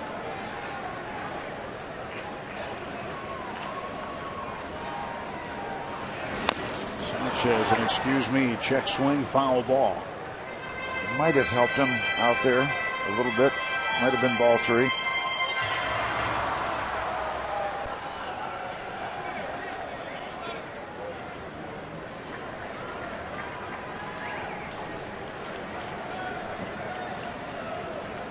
The Pirates last night 0 for 15 with runners in scoring position. Still managed to win the game. The walk-off home run by McCutchen. 0 for 3 so far tonight. There goes McCutchen. And the pitch is low. And McCutchen's got a stolen base. No throw by Lucroy. Stolen base number 8 for Kutch. And that's what you want. You want to be sure. And you can be much more sure than that when the catcher doesn't throw. So the plot thickens. You take the double play away. Man in scoring position, a base hit gets you a couple big runs with the way Wandy's pitching. Great speed on the base paths. Marte at third, McCutchen at second. Sanchez with power at the plate, waiting for the 3-1 pitch with the infield in. And that fills the count at 3-2. He wanted to hit that to Katanning. Yeah, I was going to say Monroeville, but I think Katanning was more accurate. Yeah, up the river somewhere. Yeah, somewhere out that way. Monroeville would do it out east.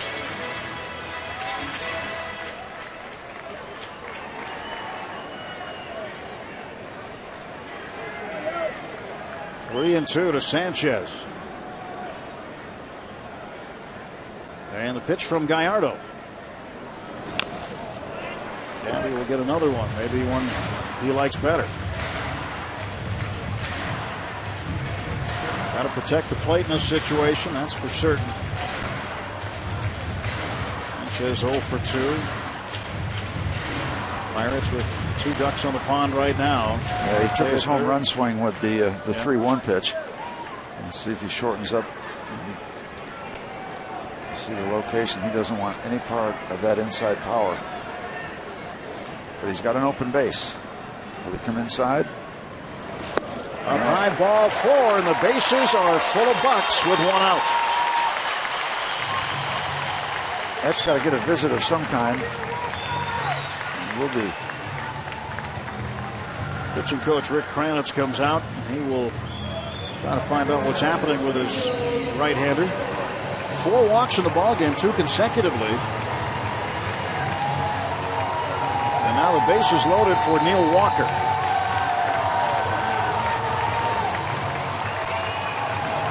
And Kranitz might want to remind Gallardo here that Walker is a very good hitter with the bases loaded. For his career, a .485 batting average with the bases full.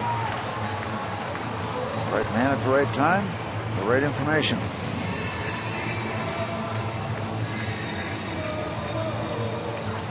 Two slams.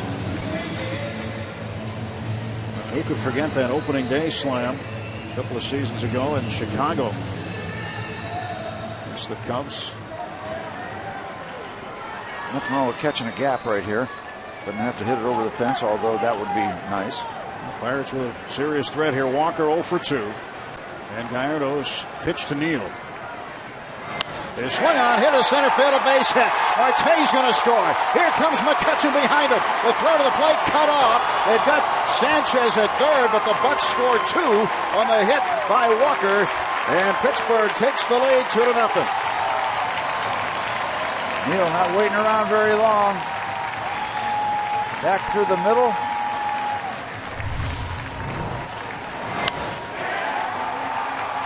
And the race is on. Well, the Brewers make the good cutoff and get the out at third base. So they get their second out. But the Pirates draw first blood. 8-3-5 on the putout. Ramirez, the tag out of Sanchez. He tried to be aggressive and get the extra base, but 2 men are out. Walker's at first base and Russell Martin the hitter. So the Bucks break the ice tonight. Took them until the 6th inning to do it, but they score first. And it's a 2-0 lead now for Wandy Rodriguez and the Pirates. And you made the point earlier, and it's a good one, that even though the Pirates played 12 innings last night, they didn't get their bullpen beat up horribly. So when you see the Pirates get a lead late, you like your bullpen, you like your chances. So we'll see how it plays out. Well, the Brewers last night used everybody. They didn't use them for long, but they used everybody. Mike Fiers was the last pitcher available, and he came out in the 12th, faced 1 hitter through 5 pitches, and McCutchen hit the 2-2 pitch into the seats to win it. So Fiers available, but a lot of arms still available in that bullpen for Milwaukee, but the Pirates have some fresh arms available in there. Go to first, Walker dives back.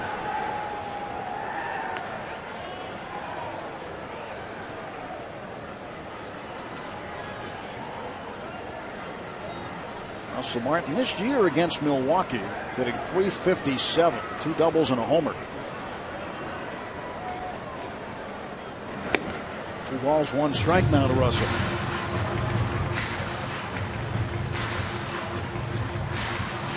Javi Sanchez walked to load the bases, tried to go first to third, got thrown out. Gonzalez, the first baseman, made a good play to cut it off and take an available out.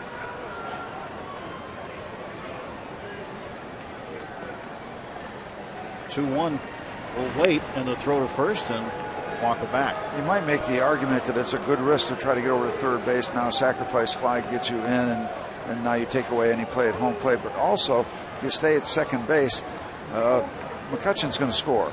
And you still haven't given away an out, and you still got the ball rolling with just 1 out. So, yeah,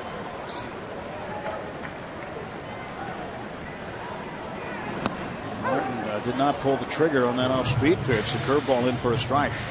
And you get a pitcher back on his heels. I hate to give him anything. The main thing is the Pirates are on the board.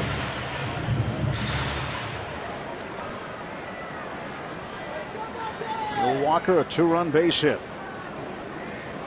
RBIs 9 and 10 for Neil. And Martin swings and strikes out. Buccos get on the board. Marte a double. Walker a 2-run single. And Marte and McCutchen both score. Heading to the 7th. Pirates in front.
Authority of the Pittsburgh Pirates and may not be reproduced or retransmitted in any form, and the accounts and descriptions of this game may not be disseminated without the express written consent of the Pittsburgh Pirates. Well, just a reminder, as you enjoy a cold one, look forward to Miller Time later in tonight's game, brought to you by Miller Lite. Neil Walker brought the crowd to their feet with a 2-run single with the bases loaded and 2 outs. And the Pirates now with a 2-0 lead as we start the 7th inning. Keeps that great average going with the bases loaded.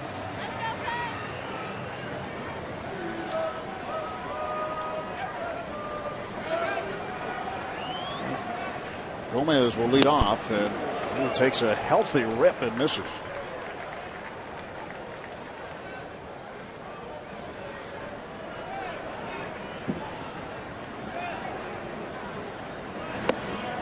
And another strike.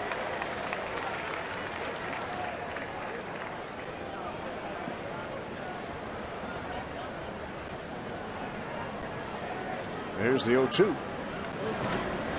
Trying to get him to go on a fishing expedition. Gomez wasn't buying it. 86 pitches now for Wandy. The bullpen's starting to do some work now as this one is hit high to left center field. McCutchen on the track with room. Ballpark holds it on a night where the ball's flying. Didn't fly quite far enough. Well, back in the 4th inning, Gomez was at the plate and got him to pop up. This was after Lucroy had led off with a triple that inning. Then Ricky Weeks popped up to Gabby at first base. Now he got Gonzalez to bounce out to Mercer at short. So that was a big inning for Wandy Rodriguez after giving up that leadoff triple. Never let the ball get out of the infield. And Weeks hits one deep, and this one is out of here. It's a 2-1 ball game as Ricky Weeks runs into one for his 3rd home run of the year. 2 balls hit extremely deep, and that's a red flag. One was caught. This one never had a chance of being caught.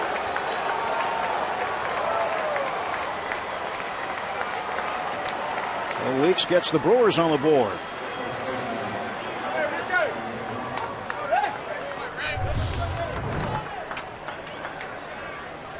Right there. Yeah, center cut fastball. Got under it just enough and long tip. Now Gonzalez batting. He takes a strike. Now when you see Andrew just take a couple steps and look, you know right away there's absolutely no question about it. Bouncer foul wide of third. You've seen Andrew go and grab a lot of balls that are hit out in that neighborhood, and when he takes flight after one, you know that he's got a chance. He can outrun the baseball.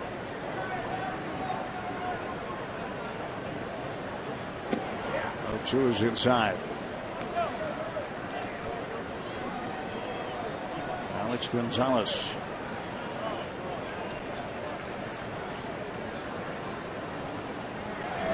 1-2, he got him way out in front. And strikeout number 5 for Wandy. 2 men out in the 7th. The hook.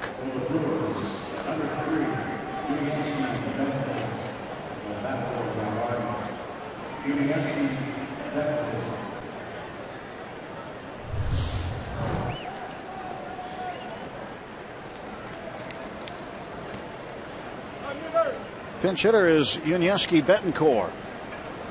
Betancourt will bat for Gallardo. So Gallardo out of the ball game now. After just having given up 3 hits, he's trailing because Wandy's been better.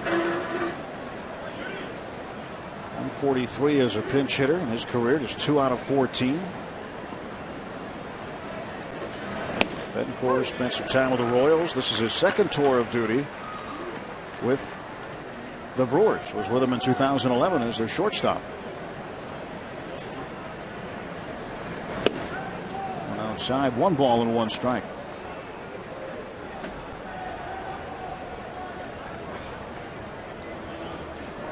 And Badenhop warming for the Brewers, and Wilson, left-hander, going for the Buccos.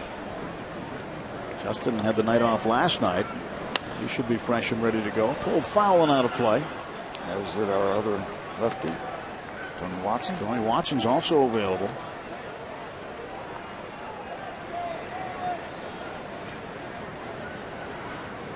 You know, that's a tough thing, too, when you look at a 12-inning game, to keep the bullpen as fresh as it is for the Pirates. Well, when you can bring in a couple guys to give you a couple innings, that you don't go down the line inning by inning by inning, that helps. And Ryan Morris kind of set the tone coming in and really advancing the ball game into the deep part of the game, but giving the zeros. And a comebacker. And Wandy takes care of it. So 1 run on the home run by Ricky Weeks. We've reached the 7th inning stretch. The score, the Pirates 2 and the Brewers 1. We invite you now to stand, follow the bouncing Eaton Park Smiley Cookie, and join everyone watching at home on Root Sports as we sing "Take Me Out to the Ball Game."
the Brewers.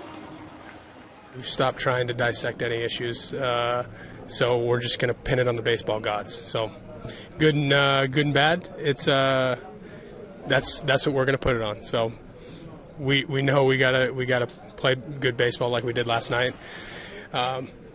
We got to work for our runs. We got to work to keep them off the board. But it's no different. But yeah, there always tends to be some interesting happenings when we play these guys. Now here's hoping that doesn't happen tonight. Of course, last night was the good. Clint Hurdle said that Neil Walker, as he was waved around third base by Rick Sofield, if that throw from Zine Segura on the relay throw was anywhere near around the catcher, he would have been out by 15 feet. So talk about crazy for the good. And with the bad, you look back to April 30th, Pirates had a down 7-3. They led 8-7. They ended up losing 12-8. So you don't know how to explain the way things go between these two teams this season, Tim. It's a funny game, Robbie. If you haven't learned by now, folks, this game can be strange. Well, how do you explain the Brewers? They have played better when they've played the Pirates. They have played better ball games than the Pirates played. Simple as that. Burke Badenhop comes on to work. Saw him earlier in the series. He worked last night. Went to a third of an inning. Gallardo goes 6 innings, a couple runs, 3 hits, 4 walks, 5 strikeouts. Brandon Inge takes outside and high. Now how big is that stranded triple in a 1-run ball game? It's large.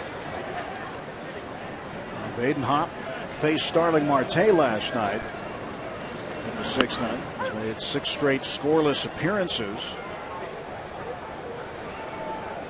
Former Tampa Bay Ray was acquired in the offseason from Tampa Bay for outfielder Raul Mondesi Jr. 1-1 pitch. It's up high, 2-1.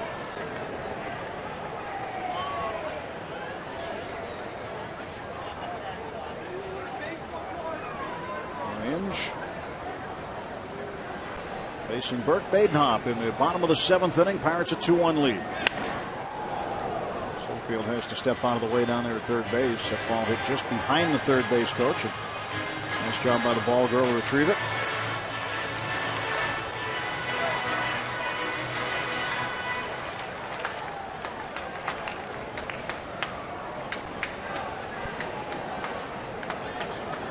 Ain't nothing like getting to Major League Baseball. The last 100 years. 2-2's outside. Count is full.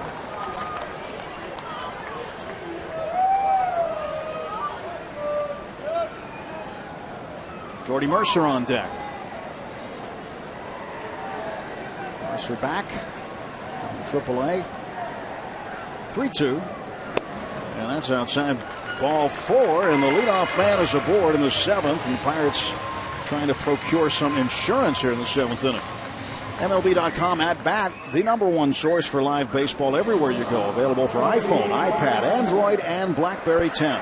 At Bat delivers Pirates baseball with live audio, pitch tracking, stats, news, highlights, and more. Text At Bat to 31826 or visit Pirates.com for details.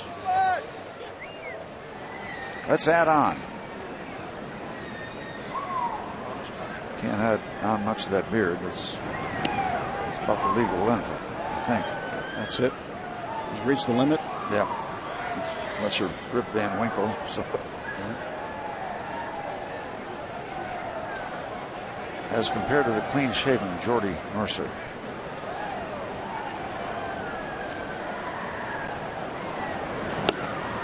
Pitch outside to Mercer.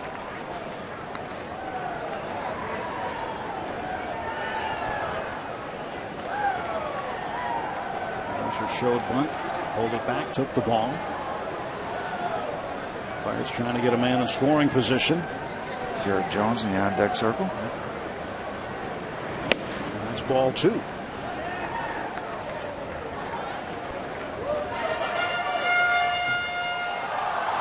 Just one free pass issued by Badenhop in his first, how many appearances? 18 appearances. Having trouble finding the strike zone here. 2-0 to Mercer. Inge off of first. And Mercer gets the bunt down. Gonzalez fields, throws to Weeks at first. And the sacrifice good. 3-4 in the putout, and Inge over to second base, and Garrett Jones will come to the plate. So that does it for Wandy. Jones will pinch hit in the bottom of the 7th, try to get Inge home. Another tremendous start for Wandy Rodriguez.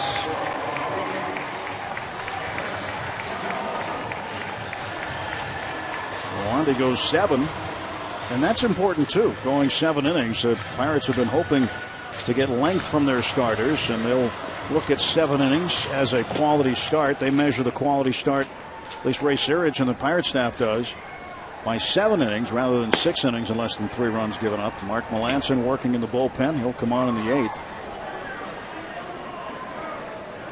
A 1-out runner at second, and Jones lifts this one out of play, third base side.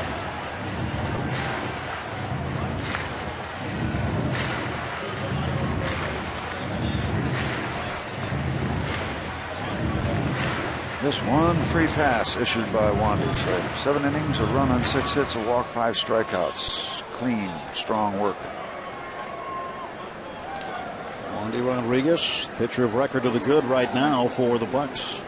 2-1 the score. Bottom of the 7th, the pitch. And Jones looks at a breaking ball for a strike. What you want from any of your starters is dependability, and Wandy Rodriguez is dependable. You know, he might not dazzle you at times, but then you look up at a game like this, he's worked 7 innings, given up a run. Whereas tonight he was very noticeable. He was maybe not dazzling, striking everybody out, but certainly got the job done. Gets behind Lucroy, down to third base. He's out. Well, Lucroy throws out Inge, trying to advance on a ball in the dirt. And that hurts. Not a good decision.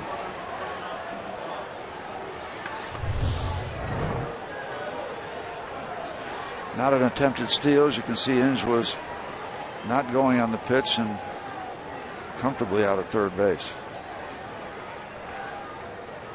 Well, there's another example of a high tag, but the ball got there in time, and you're going to get that out call 98% of the time. High tag, foot on the base. Jones a comebacker to Badenhop. And that does it for the Pirates in the 7th. Wandy Rodriguez done for the night. Mark Melancon coming on in the 8th.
Scatters 6 hits. Just 1 earned run on the home run by Weeks, but he struck out 5. Very effective. Wandy Rodriguez leaves with a 2-1 lead. 97 pitches for Wandy. He was terrific.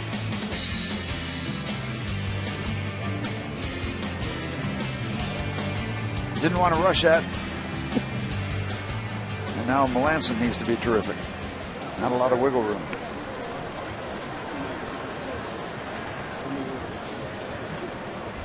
Travis Snyder in right field for the Pirates as Mark Melanson enters the ball game. You know, my mother always told me not to talk back, and my talk back button was stuck. Yeah, that was by design. Somebody did that so I wouldn't be hurt. TV secret. There's a button that says talk back, and Steve pressed it and it stuck, so it killed his microphone there.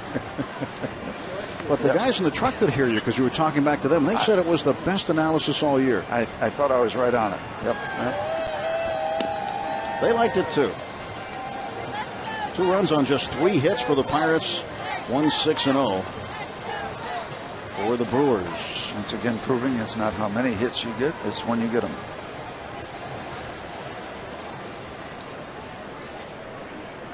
And Melanson will face the top of the order, Norichika Aoki.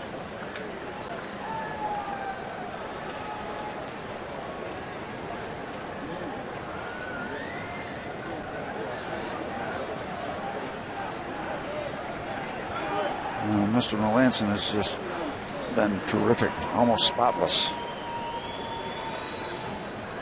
Mark Melanson. He's given up 1 run this year. The pitch to Aoki. He runs up to get a good look at it, and he got a good look at strike 1. You know things are good when you're talking about giving up 1 run this year, not in the last 4 games, not this month. He's given up a run this year. The only run he gave up was a first pitch fastball home run hit by the Reds' Joey Votto in a game that the Pirates had in control. And the Pirates would win that ball game, and they would end up sweeping Cincinnati in that series. But that's the lone run that Mark has given up. He's had guys on base, but has been able to shut it down every time out there and hand the ball off to the closer, Jason Grilli. Isn't that the way it goes, though? You make a bad pitch to a bad player, and they hit it over the fence. Well, terrible hitter. He's a pretty good hitter. This just in. They're dealing against the Marlins and winning 4-0 in the 7th.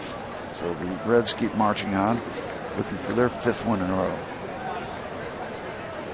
Gene Segura on deck. He has been one of the top hitters in the National League over the first 6 weeks of the season. But not tonight. Tonight he's 0 for 3. And Aoki is 2 for 3.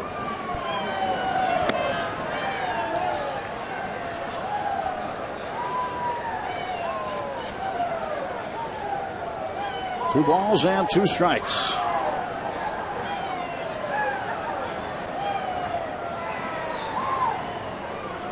Aoki hitting .315. And Melanson trying to get him out. Little comebacker. Mark waits for the bounce, throws out Aoki. 1 gone for the Brewers in the 8th. Good start.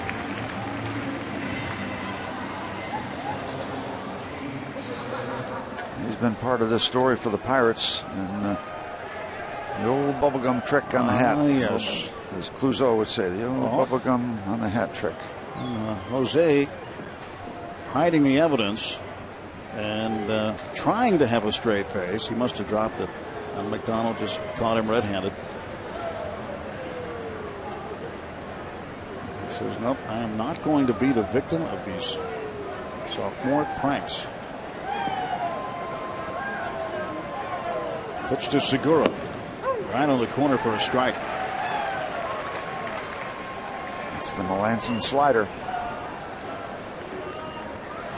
Light his shoe on fire now. The old hot foot. You ever have that done to you, or did you ever do it to anybody? No.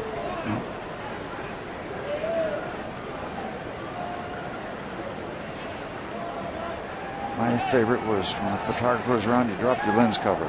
I'm searching all around the field for it. What a great slider he has. He just paints that outside corner. Well, Segura could just not reach that one. This almost looks like a fastball, but it's got that move. That's either the hard slider, cut fastball. His cutter's been very good this year. 91 miles an hour with that little late side-to-side break. And the 0-2. Got him reaching for it again, but Segura able to catch just enough of it. 1 out, nobody on for the Brewers. Top of the 8th.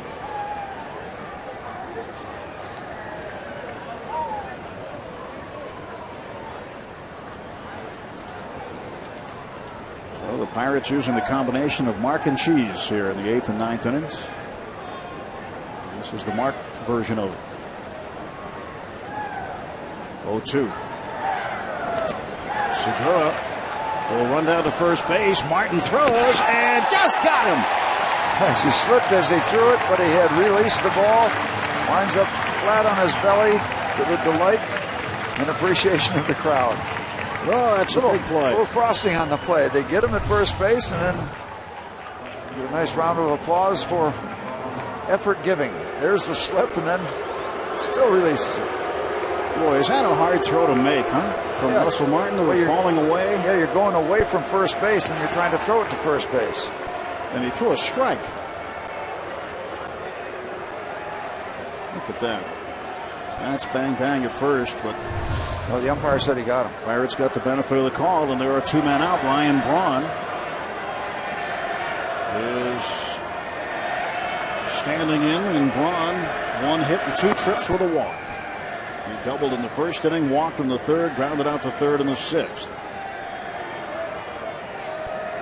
318 on the season. It would be nice to get on the other side of Ryan Braun as you look toward the 9th inning with a 1-run lead. Nice to get on the other side of him. Braun in the top 10 in runs batted in rather with 26. There's the 1-0, and that is in for a strike call.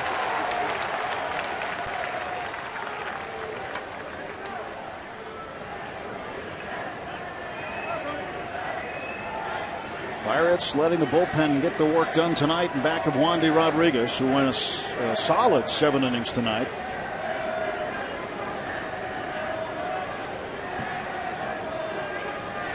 One ball, 1 strike. Pitch to Braun. 2-1. Well, the Cubs have a 3-1 lead over the Rockies in the 5th inning. Jeff Samardzija, the pitcher, hit a 2-run home run in that game. You can't say he went deep because that'd be running another pattern. That's right. Notre Dame. Be a post corner. Very good. 2-1 pitch to Ryan Braun. On the corner for a strike call. I'm not crazy about that call. To the delight of the crowd. Take a look on the UPMC Sports Medicine Strike Zone. Brown had a case.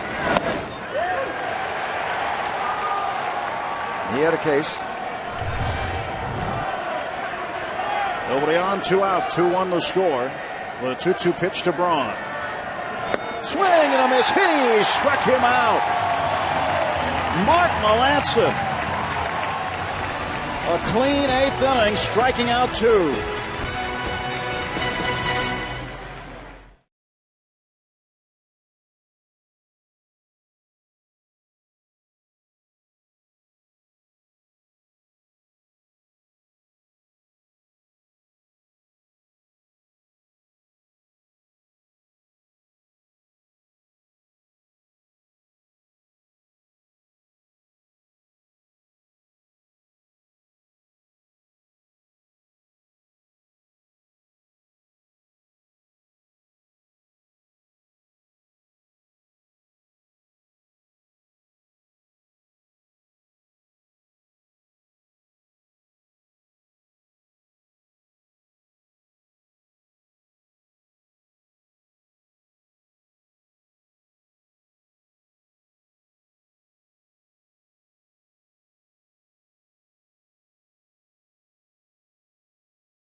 less than that. Striking out 2. And he got the baddest Brewer of them all, Ryan Braun. Starling Marte coming to the plate. And this tweet had come in to hashtag Bucks Booth. Is it me, or is there quite a bit of Sanguillen in Marte? Well, you know Manny better than most. It's you. There's no comparison. Well, first one, Sanguillen is a catcher. He's an outfielder. Sanguillen never threw much from the outfield. He tried it after Clemente died, and it just didn't work out. Marte runs the bases well. Sanguillen didn't stop running until somebody tagged him or he scored. Yes. They could run well. Yep. Marte trying to get on with the bunt. Just challenging Aramis Ramirez. Didn't get the ball down to third, though. They could both run, but, you know, Carl Lewis could run, too. I mean, a lot of people can run. Marte's going to wind up with more power. But I will tell you one thing. They're built similar to when Sanguillen came up. I mean, he had six-pack abs. I mean, he was put together. There was no extra weight, and he could fly for a catcher. So, yeah, maybe if you want to reach. But both good players, both really good players. If anybody was ever in the clubhouse in Houston when Clemente put on an exhibition with a cardboard box and 2 tongue depressors showing how Sanguillen ran, like you would run, like you would steer a John Deere tractor without a wheel instead and just the levers, you'd never forget it. Jason Grilli. You could sell it Friday nights, 1995 if you call now. And Marte down on strikes for the 3rd time tonight. Don't miss your chance to win an autographed Neil Walker jersey by tuning into this week's Sunday Night Classics. Watch Walker and his Pine Richland Rams in the 2002 Whitfield football finals. And look for the key word to enter for your chance to win. Watch and win during Sunday Night Classics. Feature phenoms on field. Sunday at 8 o'clock on Root Sports. That's going to be neat. Go back and look at that. Travis Snider going the other way with a base hit. Snider 1 for 1 tonight, and a 1-out single in the 8th puts Snider aboard.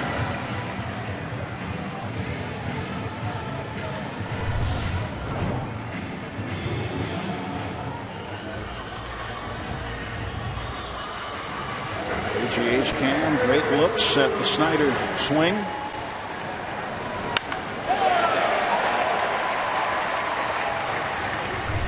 One out and one on for the Pirates in the 8th inning against Burke Badenhop.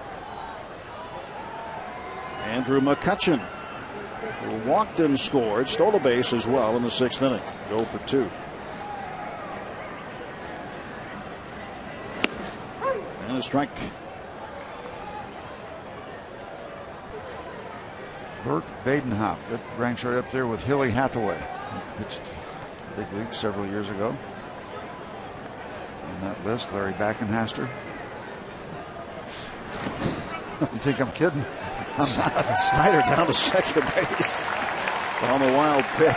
Larry Backenhaster was about 5'3", so the Cardinals had the names on the back of the uniform. You couldn't tell where it was in the circle.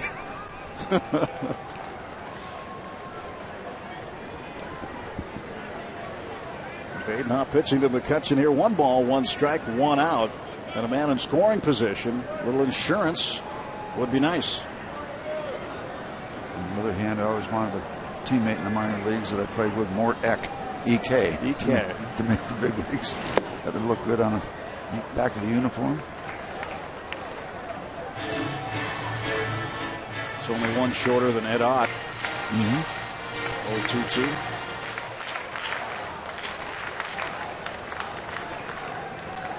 And 1 more than Sadahara. Oh, I'm kidding.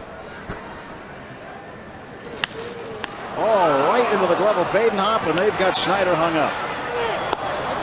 And McCutchen going to head to second base. And now Snider going to run and get himself up finally once McCutchen's at second. That's the longest run down in the history of Major League Baseball. They were playing catch. You try to teach kids what's the ideal number of throws in a rundown? 0. This is going to be like a zip code and an address, street address, street number, zip code. Yep, it'll be the zip code 14562.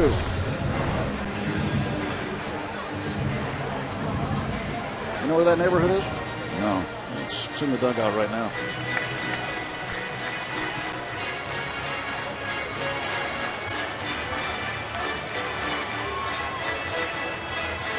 So now Sanchez at the plate with a runner at second base and 2 outs.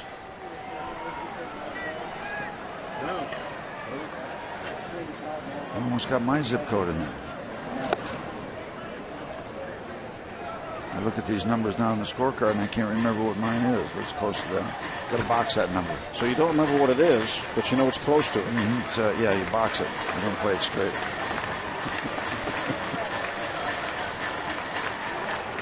Yep. Well,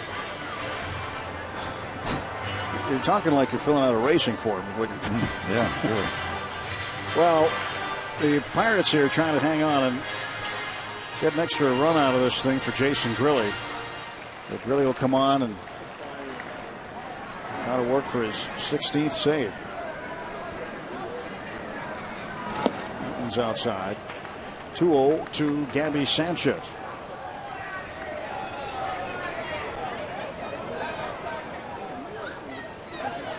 Gabby tonight without a hit, 0 for 2. He's walked 1 time.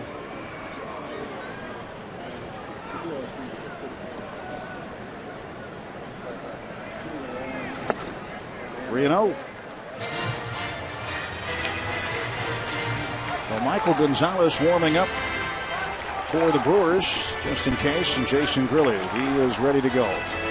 Saw his dad, Steve, got to meet Steve Grilli today, just outside the Pirates clubhouse. He's here watching Jason. And a strike, 3-1. And his mom, when in New York, when we were playing the Mets, chance to say hello Sunday afternoon at 8.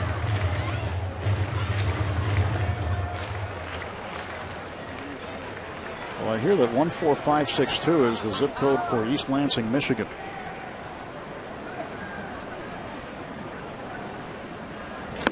And another strike, full count. It's an all-service presentation tonight. You know, just trying to cover every angle, just trying to box it. Yep. Google Earth.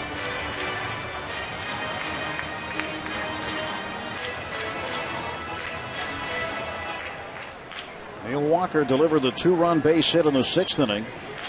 Give the Pirates the lead. And the payoff pitch to Sanchez. Ball 4. No throws. McCutchen takes third. About that. Tippy toe over to third base. So here is the situation. 2 men out, runners at the corners. Neil Walker in the 6th inning.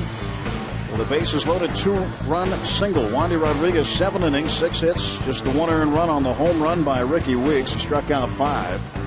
And Lucroy 1 for 3. He's been the only guy with any other success aside from Weeks.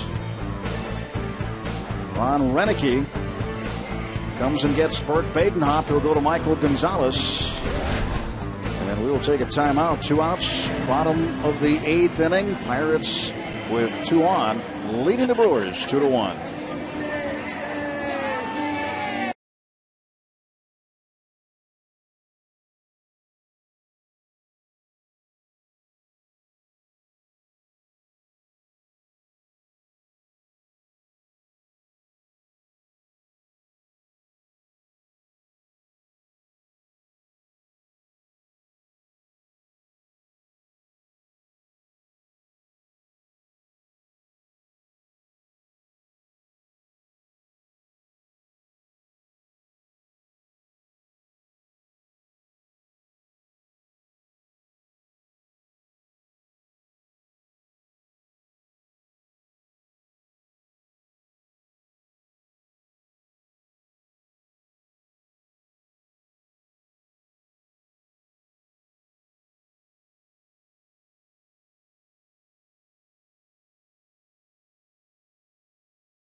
Lots of happy faces at the ballpark tonight. And they'll be happier if it stays this way with the Pirates in front. Bottom of the 8th, 2 down. Michael Gonzalez comes on for Ron Roenike's Brewers. McCutchen at third base. Gabby Sanchez at first. Neil Walker going to bat right-handed against the lefty Gonzalez. Gonzo, former Pirate, did a lot of traveling with him on the Caravan the time that he was a Bucco. And Walker hitting 167 right-handed. He is 4 for 24 from this side of the plate. With 2 outs and runners in scoring position. He's a .300 hitter this season. 1 for 3 tonight. And he takes low. 2 balls, no strikes. Hutch took third. It was being given to him, so he took it when Sanchez walked on ball 4.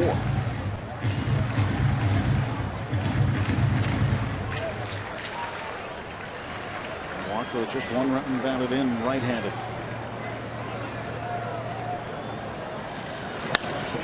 And this one off the glove of Weeks from a knee. Walker safe. McCutchen scores. It's 3-1. We'll take it. Weeks had all day to get up and make a throw. That ball was hit pretty hard at him.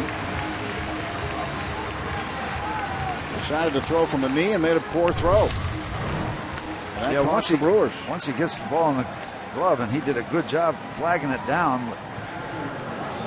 Threw from the knee, and you're right, he could have got up and got his balance and made a strong throw.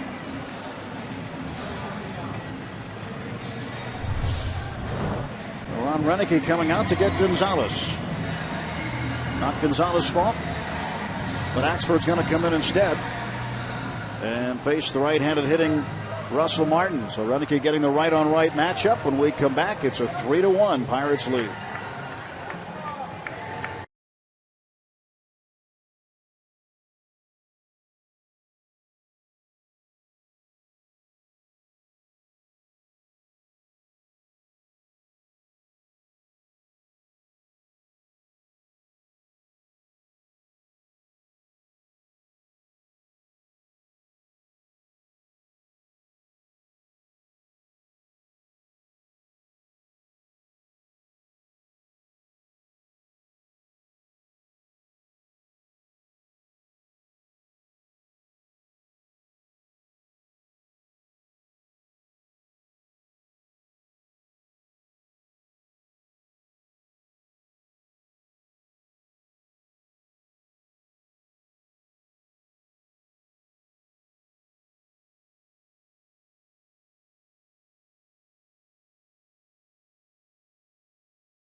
In the 4th and final game of the series tomorrow night, the Brewers send Hiram Burgos to the mound. Last time out, he gave up 12 runs in 3 innings against the Reds. The Pirates will start Francisco Liriano, who struck out 9 in his debut with the Pirates in New York. Looked impressive against the Mets. So that's our matchup tomorrow night, and the Nissan road ahead. After that, it's the Astros and then the Cubs. So far, a happy dugout on a Wednesday night. Jeff Karsten's in there. He's going to go back down to Florida and make another rehab start. And Charlie Morton, saw him leaving the ballpark today. He'll make a rehab start tomorrow morning, a 10:30 game with Altoona. 4 innings and 65 pitches. Here's John Axford. Axford takes over for Gonzalez. Walker reaching on the error by Weeks. No RBI for Neal on the play. And Axford, who gave up the tying run in the game last night, facing Russell Martin. Martin 0 for 2 with a walk. And a strike. 2 down, bottom of the 8th. For the Brewers, they'll have Ramirez, Lucroy, and Gomez, 4, 5, and 6 to bat in the top of the 9th.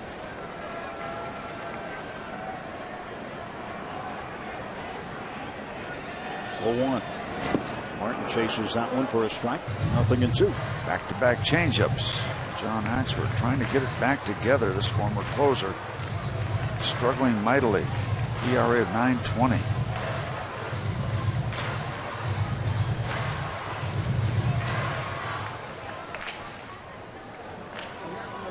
Nothing and 2 to Russell Martin.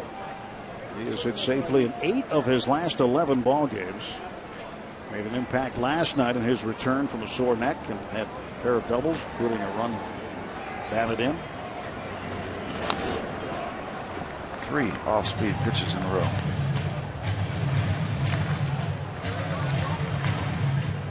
Martin on his front foot, but you've got to be ready for that mid-90s to upper 90s fastball that Axford possesses. Still hasn't. Justin Wilson back and throwing, the left-hander for the Pirates, along with Jason Grilli. Would expect Grilli to pitch the 9th. Unless this bottom of the 8th gets out of hand, which is good in its own way. 0-2 pitch. And Martin shoots this one foul out of play. Finally saw a 96-mile-an-hour fastball, and after 3 changeups or off-speed pitches, it's tough to turn the bat loose that quickly.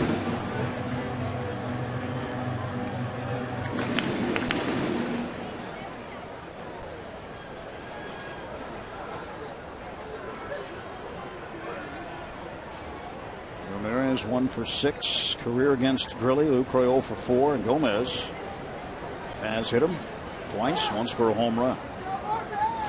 And Martin down to third. Ramirez gloves it. He'll go the short way to second to Weeks. They force Walker there. And it's time for the Grill Master. Looking for some cheese at the knees and save number 16. Pirates up 3-1.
He's right here.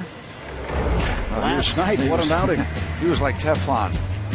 Non-stick. Came in the 9th inning. You got Weeks. You got Maldonado. And you got Wally. 1, 2, 3. Punched them all out.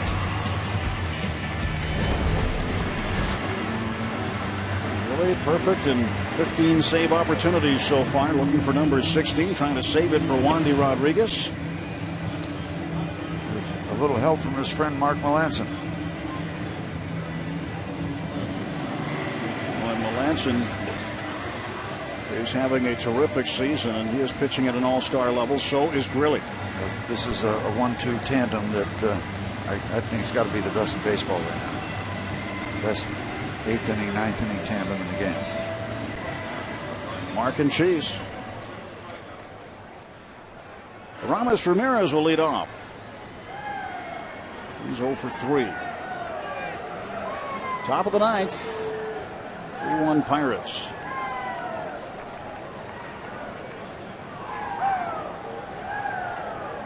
Pitch to Ramirez. That's in for a strike. Good start for Grilli. Tomorrow, Hiram Burgos, Francisco Liriano. A 7:05 start here on Root Sports, and it'll be the final game of this 4-game series. Won't be long before the Pirates and Brewers see each other again, though. 0-1. And this one hit in the air to center field, fairly deep, going back McCutchen, and on the track he makes the catch. 1 out. Well, he used to pitch sidearm, but he will answer your Pirates questions straight on. So don't be shy. Ask Teak. Text the word Teak followed by your question and name to 412-412 and see if Teak answers it during Pirates postgame presented by Allegheny Sports Medicine. It's after the game on Root Sports. It's ironic that set of numbers you said was the exact sequence of that rundown between second and third. 412-412.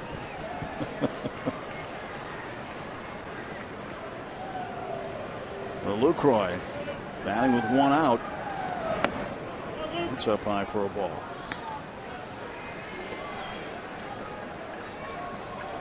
Yeah, that area code I gave you before for the city I gave you, that was bad information. Wasn't East Lansing? No, I don't know what it was. I bought it. 1-0 pitch. Lucroy pops this one foul and out of play. I did have my area code in it, my zip code. Just 1 extra 6. Did I say area code? I meant zip code. All right. 1-1 to Lucroy. Jason Grilli said yesterday the only thing hairier than him in the clubhouse is his new Chewbacca costume that hangs in the locker next to his. 2 balls and a strike. So we're saying if he wears it, he didn't have to use the mask part. You probably still recognize him. Told a story yesterday about how when he was in AAA with the Toledo Mud Hens, they were in Indianapolis and there was a Star Trek convention, or Star Wars convention, beg your pardon, and then he and some teammates snuck in. 2 balls and 2 strikes.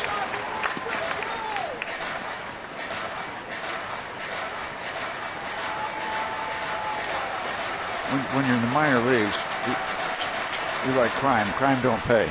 Crime doesn't pay for anything. You don't pay for anything. You don't have any money most of the time.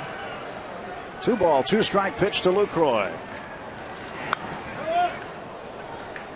He'll have another. Speaking of Indianapolis, the AAA club of the Pirates, the Indians, defeated Buffalo tonight 14-7. Beat them by a touchdown. Indians off to another good start under manager Dean Traynor. 2-2. And the Indians beat the Phillies today 10-4. Strike 3. Pass the cheese, please. And the Brewers down to their final out tonight. Think about this whole thing about the Hanrahan and Grilli situation. Joe Hanrahan did a great job. They send him to Boston. Ineffective now in the DL. Grilli steps in from the 8th inning man to the 9th inning man and just is dazzling. Dazzling. You talk about a move that the Pirates made, and then getting Melanson, and then getting Martin. There's been some pretty strong acquisitions on this ball club. Carlos Gomez looks at strike 1. Fastball at 94. Gomez 1 for 3 tonight. He flied out deep to center field in the 7th inning. Popped out to Walker at second. Had a base hit back in the 2nd. There's 2. Now one more. What you got happening here is you get this strike. Now you're in the bonus round. You've guaranteed yourself a split against a team you've really struggled against. Now you're guaranteed a split. You're going against a pitcher who should give you some opportunities. And again, we hesitate to say that because it backfires so many times. But the main thing is you win game number 2. You set yourself up for another 3 out of 4 situation.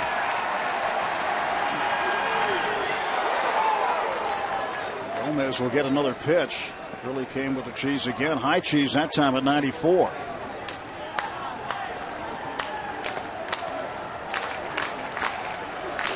Previously a walk to plank situation. Get that 2x6 off the starboard bow. No balls, 2 strikes. Grilly deals. That's ball 1. Pirates just a strike away from their 23rd win of the season. Win here tonight puts them 6 games above 500. And they will have won 5 of their last 6. Really puts them away here.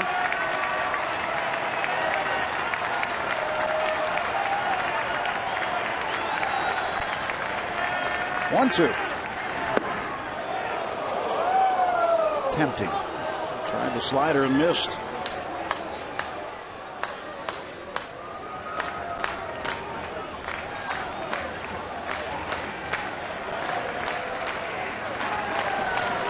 Two balls, 2 strikes to Gomez. Really set. And a comebacker. Grilly's got it. That's save number 16 for Jason Grilly.